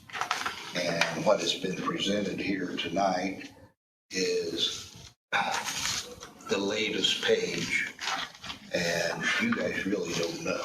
I would like, Ryan, if you would, Katie, whoever it is that does this, Brenda, I would guess. I don't think anybody here knows what rules and regulations that we've been under for the last 20 years. I don't think you've seen it. I know Clayton hasn't because of comments I saw. Clayton thinks that he's had some ideas about, what you are presenting as those are not the rules that we're under. I would like for everybody to see a copy in your next packet of what the actual rules and regulations are that we've been under ever since I've been here, which is last 15 years. What has transpired from that was because of issues that came up with the CAFO, the last one that we had. And if we're not responsible for CAFOs, and I know Mr. McCourt was here when we were going through the last one, maybe we did something wrong, and decisions that we've made in the past with CAFOs, we didn't have a right to make them. Does that mean that it's invalid and those people have the right to come? Guys, we've got to sit down and look at this. The rules and regulations, we needed two things done. And when I stepped down from the presidency, I asked Mr. Breedy, who was the incoming president, to look at those two things. That there was no provision for us to move to a second hearing on CAFOs and or subdivisions without prejudice. We had to approve, deny, or conditionally approve. It got us sued twice. And that doesn't apply now, right? Does that I asked at that time for us to have those rules and regulations looked at, added to, etc. There was no action taken for 2 years.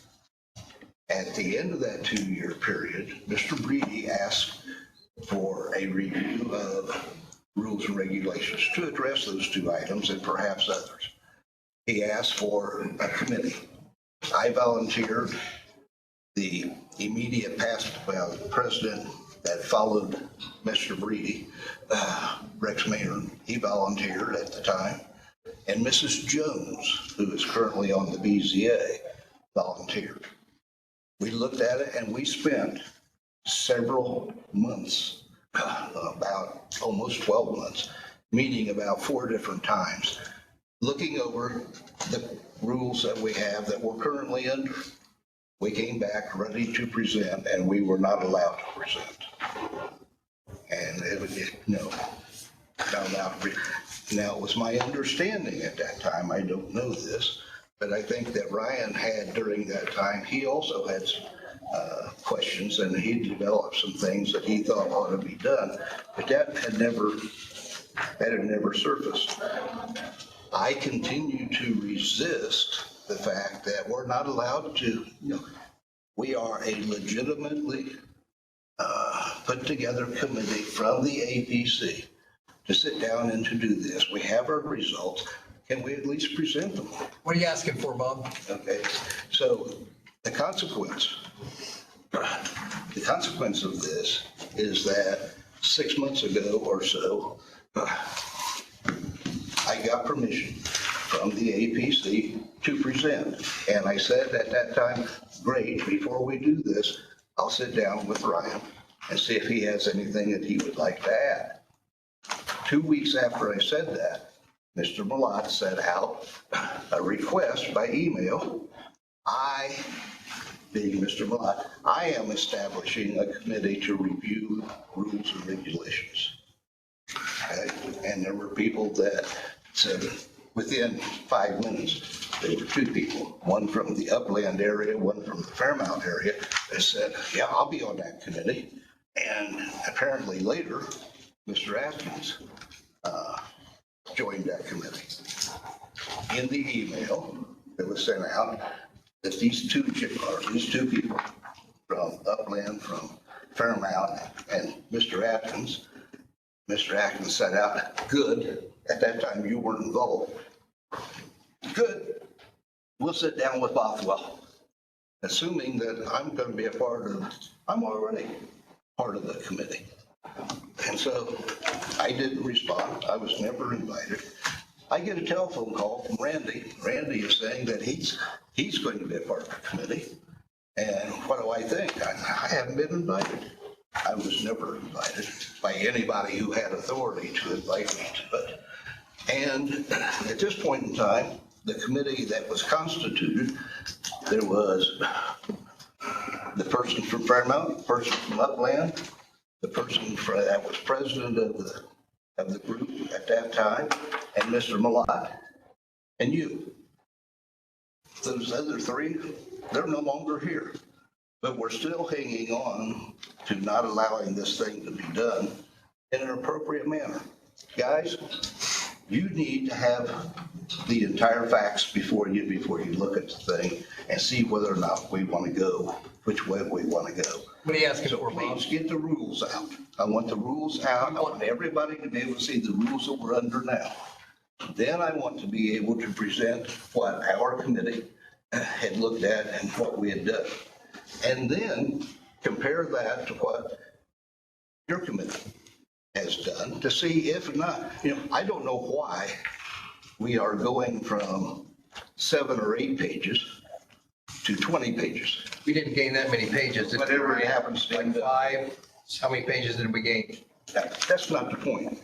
I don't understand why we haven't been able to present the work that we had to do, why we spent 18 months and not allowed to present that, and other people to demand what work did you do, and to say, well, without explanation, anyway. For the sake of time, do you want to make a motion? To present, I want everybody else to have documentation of what's been done. I think they need to have the rules as they are now. They need to see the work that our committee did, and they need to see then the work that you guys are presenting. And then we have an opportunity to say, why do we do this? Or, hey, these are good ideas. Would you like to put that in the form of a motion? Just so we can have some distinction here on what it is. I so move. I want an opportunity to discuss this. Okay, in a meeting. Yeah, in a meeting. You want a special meeting, or you want to try and pull it in one of the regular meetings? I want these people to have all the information before we have an opportunity to further this discussion. This is not an easy discussion. Anybody opposed to that? Maybe we won't take a roll call, just anybody opposed? Any comments? Okay, so Bob, what I would ask you to do is to get with Ryan and, propose to him what documents that you want us to review. And if we need to, I think the original document did you have the notes of what they put together on top of the old, on top of the new? We had originally what Kyle had given us, and you said that wasn't it. So then you had given the other page and a half, you had given out, and then I got a copy of that we included with our rules. Okay, would you be willing to look at that, Bob, with Ryan and see that your stuff is in there? Huh? I asked to do that, and he ignored that and set up the committee. But we're gonna start over. That involved you and other people. I've been willing to do that. We're gonna do this again with you guys. I'll start over the rules and procedures, but we're gonna start over this process okay? Okay. As a new member, I say it's a good idea. Let's I have the originals, Dr. Bothwell's, and I got yours then. So that'd be good to have all three so we can just kind of look at it. Can we do that? Thank you. All right, we're moving on. Okay, so it's been proposed that we consider an organizational structure. This is an updated one. It was a very rough one you got in your packet. So please take a look at this. Any quick comments about it? What you might want to do, Ryan, you don't have a copy, but you probably need to fill in however you would like that. I'm new, Let's try that one. If any of this down here doesn't fit, let us know. The big debate with this one is, do we include the BZA up there on the top line with us? Or do we leave them alone? And it may be that it would be recommended that they create their own if they're willing to do that. So with that being said, let's just work with this one, see if we can get something done. Any comments or questions about this? This is a reaffirmation of what we've lived with for ever since I've been here. Right at bottom line, would that define your staff as it is today? Or how would you like to? I mean, our enforcement clerical assistant is actually the code enforcement secretary. But she's only the code enforcement secretary because we couldn't call her an executive secretary. Okay, here's what I'm gonna ask you guys to do. Write that bottom line how you want. I think the top is not up for negotiation, but you kind of label your staff as you would like to do that. This is fine. I mean, it's fine. Okay. I would say my administrative assistant would step up. And she's got she would have the office in my absence. Okay. So I'd probably go executive director, administrative assistant, and then. So here's what we're gonna do. We're gonna let you guys talk about how you would like this structured, and we'll come back to the next meeting with that, if this is something you think you can work with. Sure. Okay. All right, we're gonna get something done.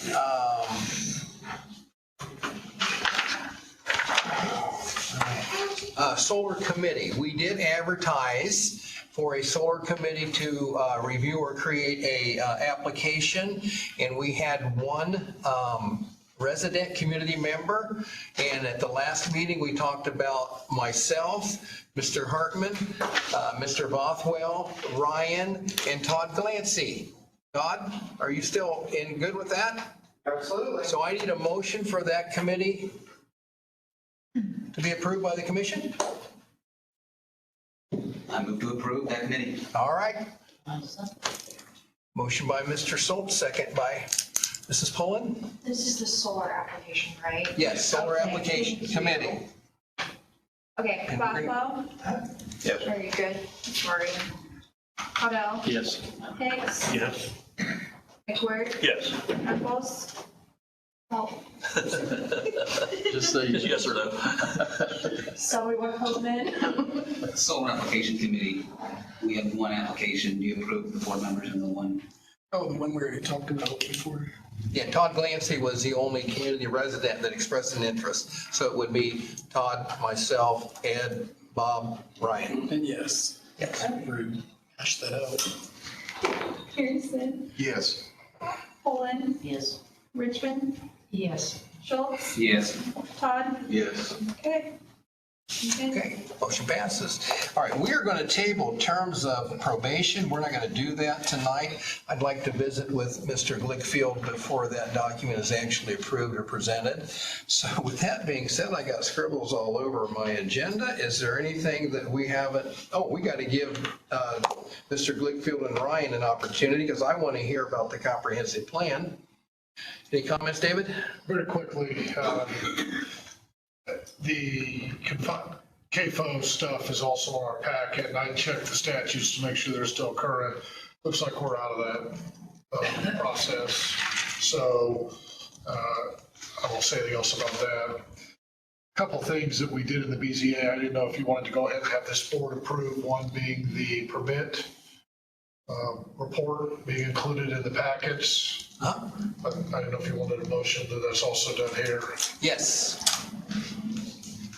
That's going to be a meeting report. I don't know where. I didn't get it. We got it back. Well, what the report does, it's a report we use in Gas City, and it lists the applicant, it lists many factors so we can track the building. So you also have the building permit information on a monthly basis. You can see the cost, the permit fee, the cost of the proposed development, that sort of information. It's just good information for you guys to have. And the BZA approved it? The BZA wanted it. Yes. So, And we do it anyway.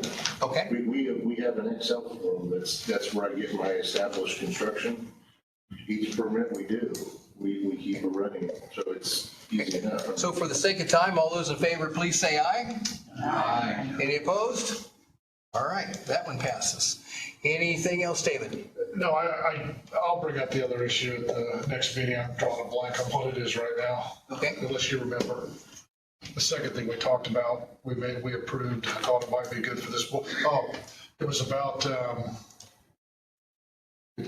we talked about it was more for an APC issue, that'd be the fine and the, the application. I didn't know, but I thought maybe this board should also approve that in the application process. What happened is in the BZA, it comes up where there's potential conflict between contractor and owner as far as information that is put in the permit process, which can make things difficult sometimes for the owner. There's actually a fine schedule for that. So the question becomes, do they get notice of that? Does the owner get notice of that? Does the contractor get notice of that? So the BZA asked, and I think it's very wise, that number one, we put in the application that the owner and the contractor are aware of the fee schedule for the permitting process and the fine schedule, and that, this stuff's got to be followed. It appears that in the past, it has not always been followed, so it's created some confusion. The BZA, who enforces this, thought it was very important that from this day forward, we follow what the rules say, which generally is a good idea. So I didn't know if you wanted also, I thought maybe this board should actually put that into effect too by form of a motion. In a nutshell, we've got a contractor allowing a landowner to believe that everything's been taken care of with all permitting necessary, drawings submitted, and then we find out that no, that isn't what happened. And the landowner is now on the fire, so to speak, because we did an inspection and it didn't pass everything, so we're going to try and connect the two to create some accountability between the contractor and the landowner. All those in favor say aye. Oh, Jim. I'm just saying, I'm aye. All right, any opposed? All right, we got that done. That's all I have, thank you. Thank you.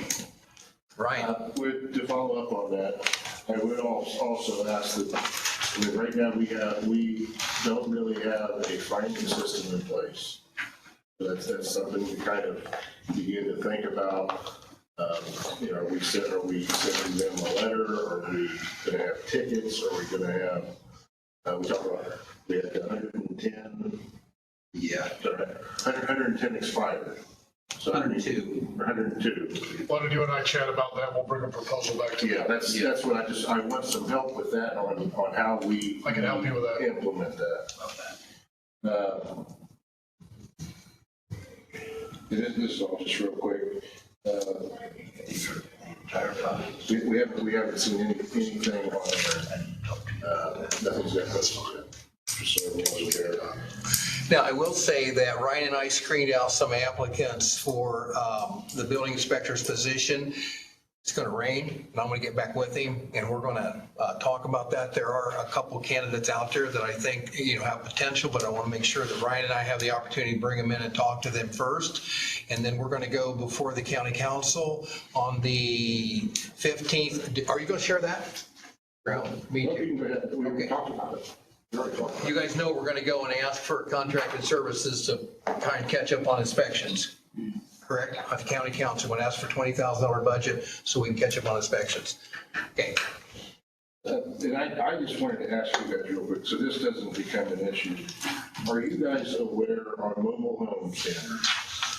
Our ordinance, it says the definition of it is any mobile home is considered anything built before June 15th, 1976. Beyond that time, it's considered a manufactured home. I believe in a lot of our towns, we have not let manufactured homes come in thinking that they are mobile homes. Are we aware of the difference? Because our ordinance says mobile, mobile, mobile, mobile. It says nothing about manufactured. We had a case, I got a phone call from one of the towns, and we started to read it, and I thought, well, everything says mobile, which means I can bring a manufactured home and put it anywhere in town and be within the ordinance. Do you want to discuss that with the towns and see where they're at with that? Yeah, And then let's do whatever changes we need to make? I thought I'm gonna print it off today so I don't forget, because I don't think that we are fully aware of what this ordinance says. Okay. So I just, especially with the council people. That ordinance goes back to when, Ryan? When is that? I believe all the way back to it was passed 3/13/2000. So it was passed in 2000, well after this change in definition occurred or whatever, okay. I don't know if we are figuring out that those, I think everyone's looking at that as one and the same, when they are not in our ordinance. What we can do with that? Comprehensive plan? Comprehensive plan was signed today by the commissioners. They also agreed to pay Mike Kleinpeter for his work. So now the next step is to get in contact with TSW. They've sent us some stuff. We're looking for, we sent some stuff to GIS that they've asked to be as far as layers on our GIS. They've asked for us to start looking at thoroughfare maps and some of that sort of stuff, so we're looking at that. I believe. Now, is that information we have to come up with to give to them? They're whatever we can get in motion. Okay. This was more of a prep of here's some of the stuff we're gonna need. Okay. So that stuff, I know we've sent, there was a whole list of GIS, and some of it we already do. The steering committee is going to be huge, so please keep us informed on the development and the process of that steering committee. Okay. I believe, yeah, the paper that they sent with what we had, I think right now the commissioners have that steering committee sheet. I don't think they haven't put nothing together. I'm just saying, there's a sheet with like, they want 10 to 12 on the steering committee, and there's like 40 different areas. Now, is that the commissioner's responsibility to develop that steering committee, or is that ours? I believe it's theirs. I think what they're going to do, I think TSW is actually who sends the invite. I don't know that I like that. Could I ask a question on that, Mr. Eggers? Sure. The steering committee, I guess I'm not, of course, I haven't been here, but what is the steering committee? What's the purpose of it? For the comprehensive plan. They're going to look for 10 to 12 people. To develop the comprehensive plan, or to be a steering committee for. I mean, there's going to be a lot of town boards and stuff like that. So I mean, there's going to be a lot of public involvement. But just like this, there's going to be a steering committee that guides. Okay, it guides the development of that plan, we're saying. Is that what we're saying? Right. Okay. And the question becomes, who names the steering committee? Yeah. That is a big question. Is that driven by Indiana code? Is that driven by? We need to ask Mr. Glickfield about that. The conditions of the grant? Who's? I want to touch Kleinpeter. I don't know the answer to that off the top of my head. We're going to find that one out quickly. Who is it, Mike? Is that the? Mike Kleinpeter. Yeah, he gives some. You probably know. Okay. Insight on that, that's normally done. Okay. Because if you remember, when we first started talking to him, there was a lot of commissioners when we were first talking to him. And I said, well, state code says it comes to us to be recommended to them. So, I mean, I don't know, but I mean, we need to talk to Mike. But it sounds like they normally, a lot of times, whatever they did, it was with that body and not us. I'm not rubber stamping anything. I know, but all I'm saying is it sounded like those committees were all about what we normally deal here, not here. And we had to say, this is supposed to be. I'll come see you. We'll get Mike on the phone. We'll get that straightened out. Okay. Other things? 90 seconds for permit numbers. Permit numbers. Please? Yes. So, and I wanted to share this publicly because publicly I shared a number that turned out to be incorrect. So we were thinking there were about 1,500 open permits. That was just looking at the number of binders and the maximum amount of permits that could fit in the binders and doing a multiplication problem. But largely because of the efforts of Director Malott and Nicole Bailey over the past year or so in sending out these letter reminders. Actually, a lot of those binders have gotten emptied out, or the packets have gotten bigger over time, more pictures, more neural items and things. So we have 583 total open permits in the binders. This was as of 2.5 weeks ago. I went in and personally counted. I intend to go in and count them about every 2 months to make sure we're keeping up on them. 583 open, that just means people, things that they could still be working on that they haven't had closing inspection. 102 have expired with no contact from the owner after we contacted them and told them. I'd like to see a fine put in place for that. If we don't already. 359 are active and have been visited in the last 6 months. We are actively engaging with the owner and they're engaging with us. Of the 583, only 127 are active and have not been visited in the past 6 months, which is much better than I thought. And of those 127, 51 were visited in either September or October of 2023, so they're at the 7 or 8 month point where they're on our rotation we're looking at again. So we're really looking at about 70 permits that are getting to be really behind. So I'm very hopeful that if we can get this money and a part-time building inspector, we can get up to date and have everyone moving through the system and visited every 6 months or so. And I appreciate the efforts of the staff to accomplish that. So just wanted to put that out for the record. And I will be going back to count to make sure that we have good numbers every couple of months. And you guys agree with that 70 thing? That's about where priority-wise you guys are on the same page? I appreciate it. I said, you and I tested, it looks like we've got 1,000 plus if you look at it. But it really amazed me when he said 587, we jumped up, went, grabbed a book, thought, no way. I think the 180-day reminder, we talked about this a little bit before, I think those being on a cycle to where the email shows up, we can schedule them, we're not having to go back in the books. We've been doing that since December. And I think that's really knocking, have knocked out a ton just here in the last couple of weeks, just reminders. And I saw dates of visits. My numbers would have been a lot worse if I counted 4 months ago. Okay. I mean, I think it was bad a year ago, but it's gotten better. Okay. Comments? Questions? Anything generally? We're going to do we got to do public input because we're a collaborative outfit here. So we're going to give 2 people 2 minutes, but I want to give the commission members opportunity here. Okay. No comments? Public comment, 2 minutes, Jerry. We'll time you. I don't care if you time me or not. It's not gonna matter. I want to go back. Here's a general ordinance that Mr. Lott is supposed to be following for the housing, an ordinance on fences and the goalposts. It says nothing about a setback or anything on it. I ended up with a stop order on a fence that he had no authority to do. Whether anybody says he did or he didn't, he had no authority to put a stop order on a fence that wasn't 6 foot tall and was on my property line. None whatsoever. When I started questioning, back in March, I went in and I found out, I asked about the permit for that address. Nicole Bailey come out and she said, oh, this permit should have been issued, there's no sketch. No sketch from the contractor. I go back 3 or 4 days later, and mysteriously there's a sketch. But the sketch shows it's 10 feet off the property line, running parallel with the alley, which it's not. Anybody can look at the GIS and know that it's not 10 feet off the property line. Those stop orders put on. And I don't understand who's in charge of who.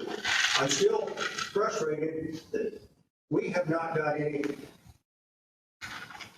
confirming action as to what needs to be done. Now, I hear people on these commissions talk, and when you're personally involved with somebody, I don't think you should make a recommendation. I think you should abstain when something is being done to reprimand somebody. I think that people should abstain if they're personally involved. And I don't think that if you're related to people, you should be involved in order to make a decision for that zoning variance, that permit. Like I said, there was no, in March, there were no inspections done on that property from November the year before. The last inspection was when it was staked out for the pole barn. There was no inspections put up until March, till we started asking questions.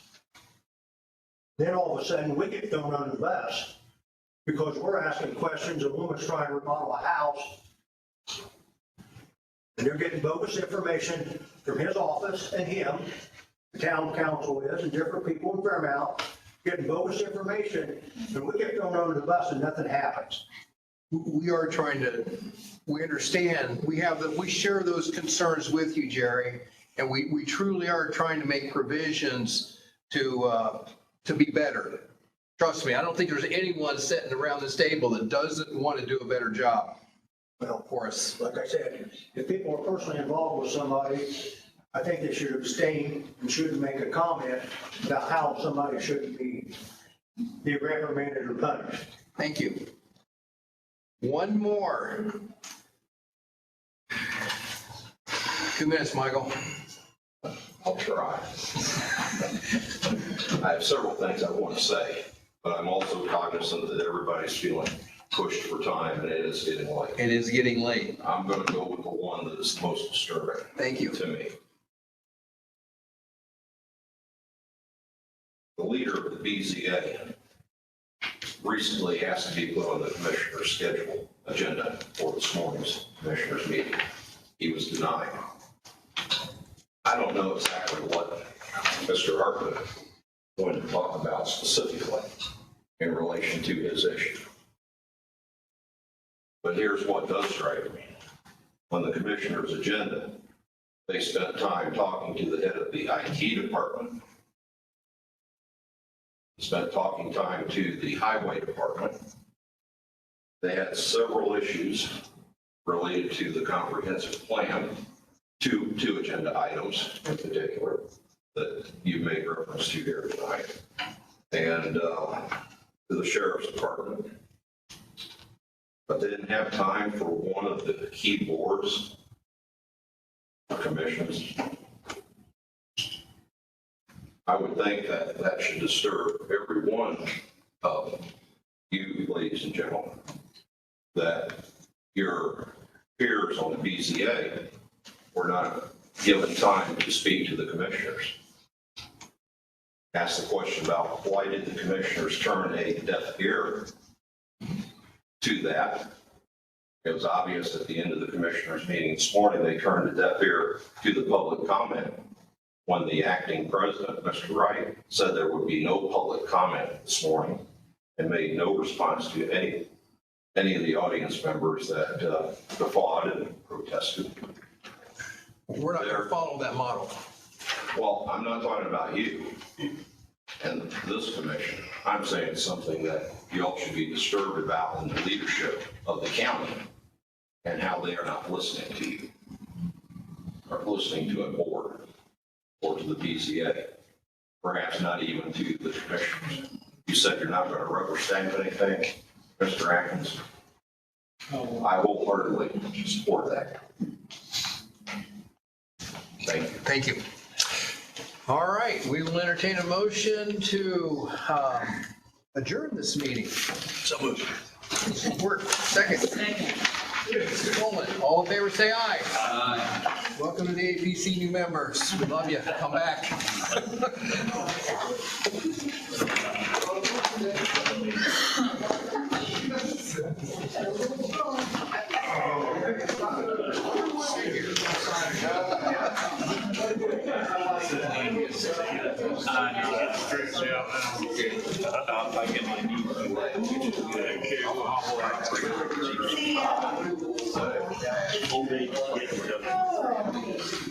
I can't.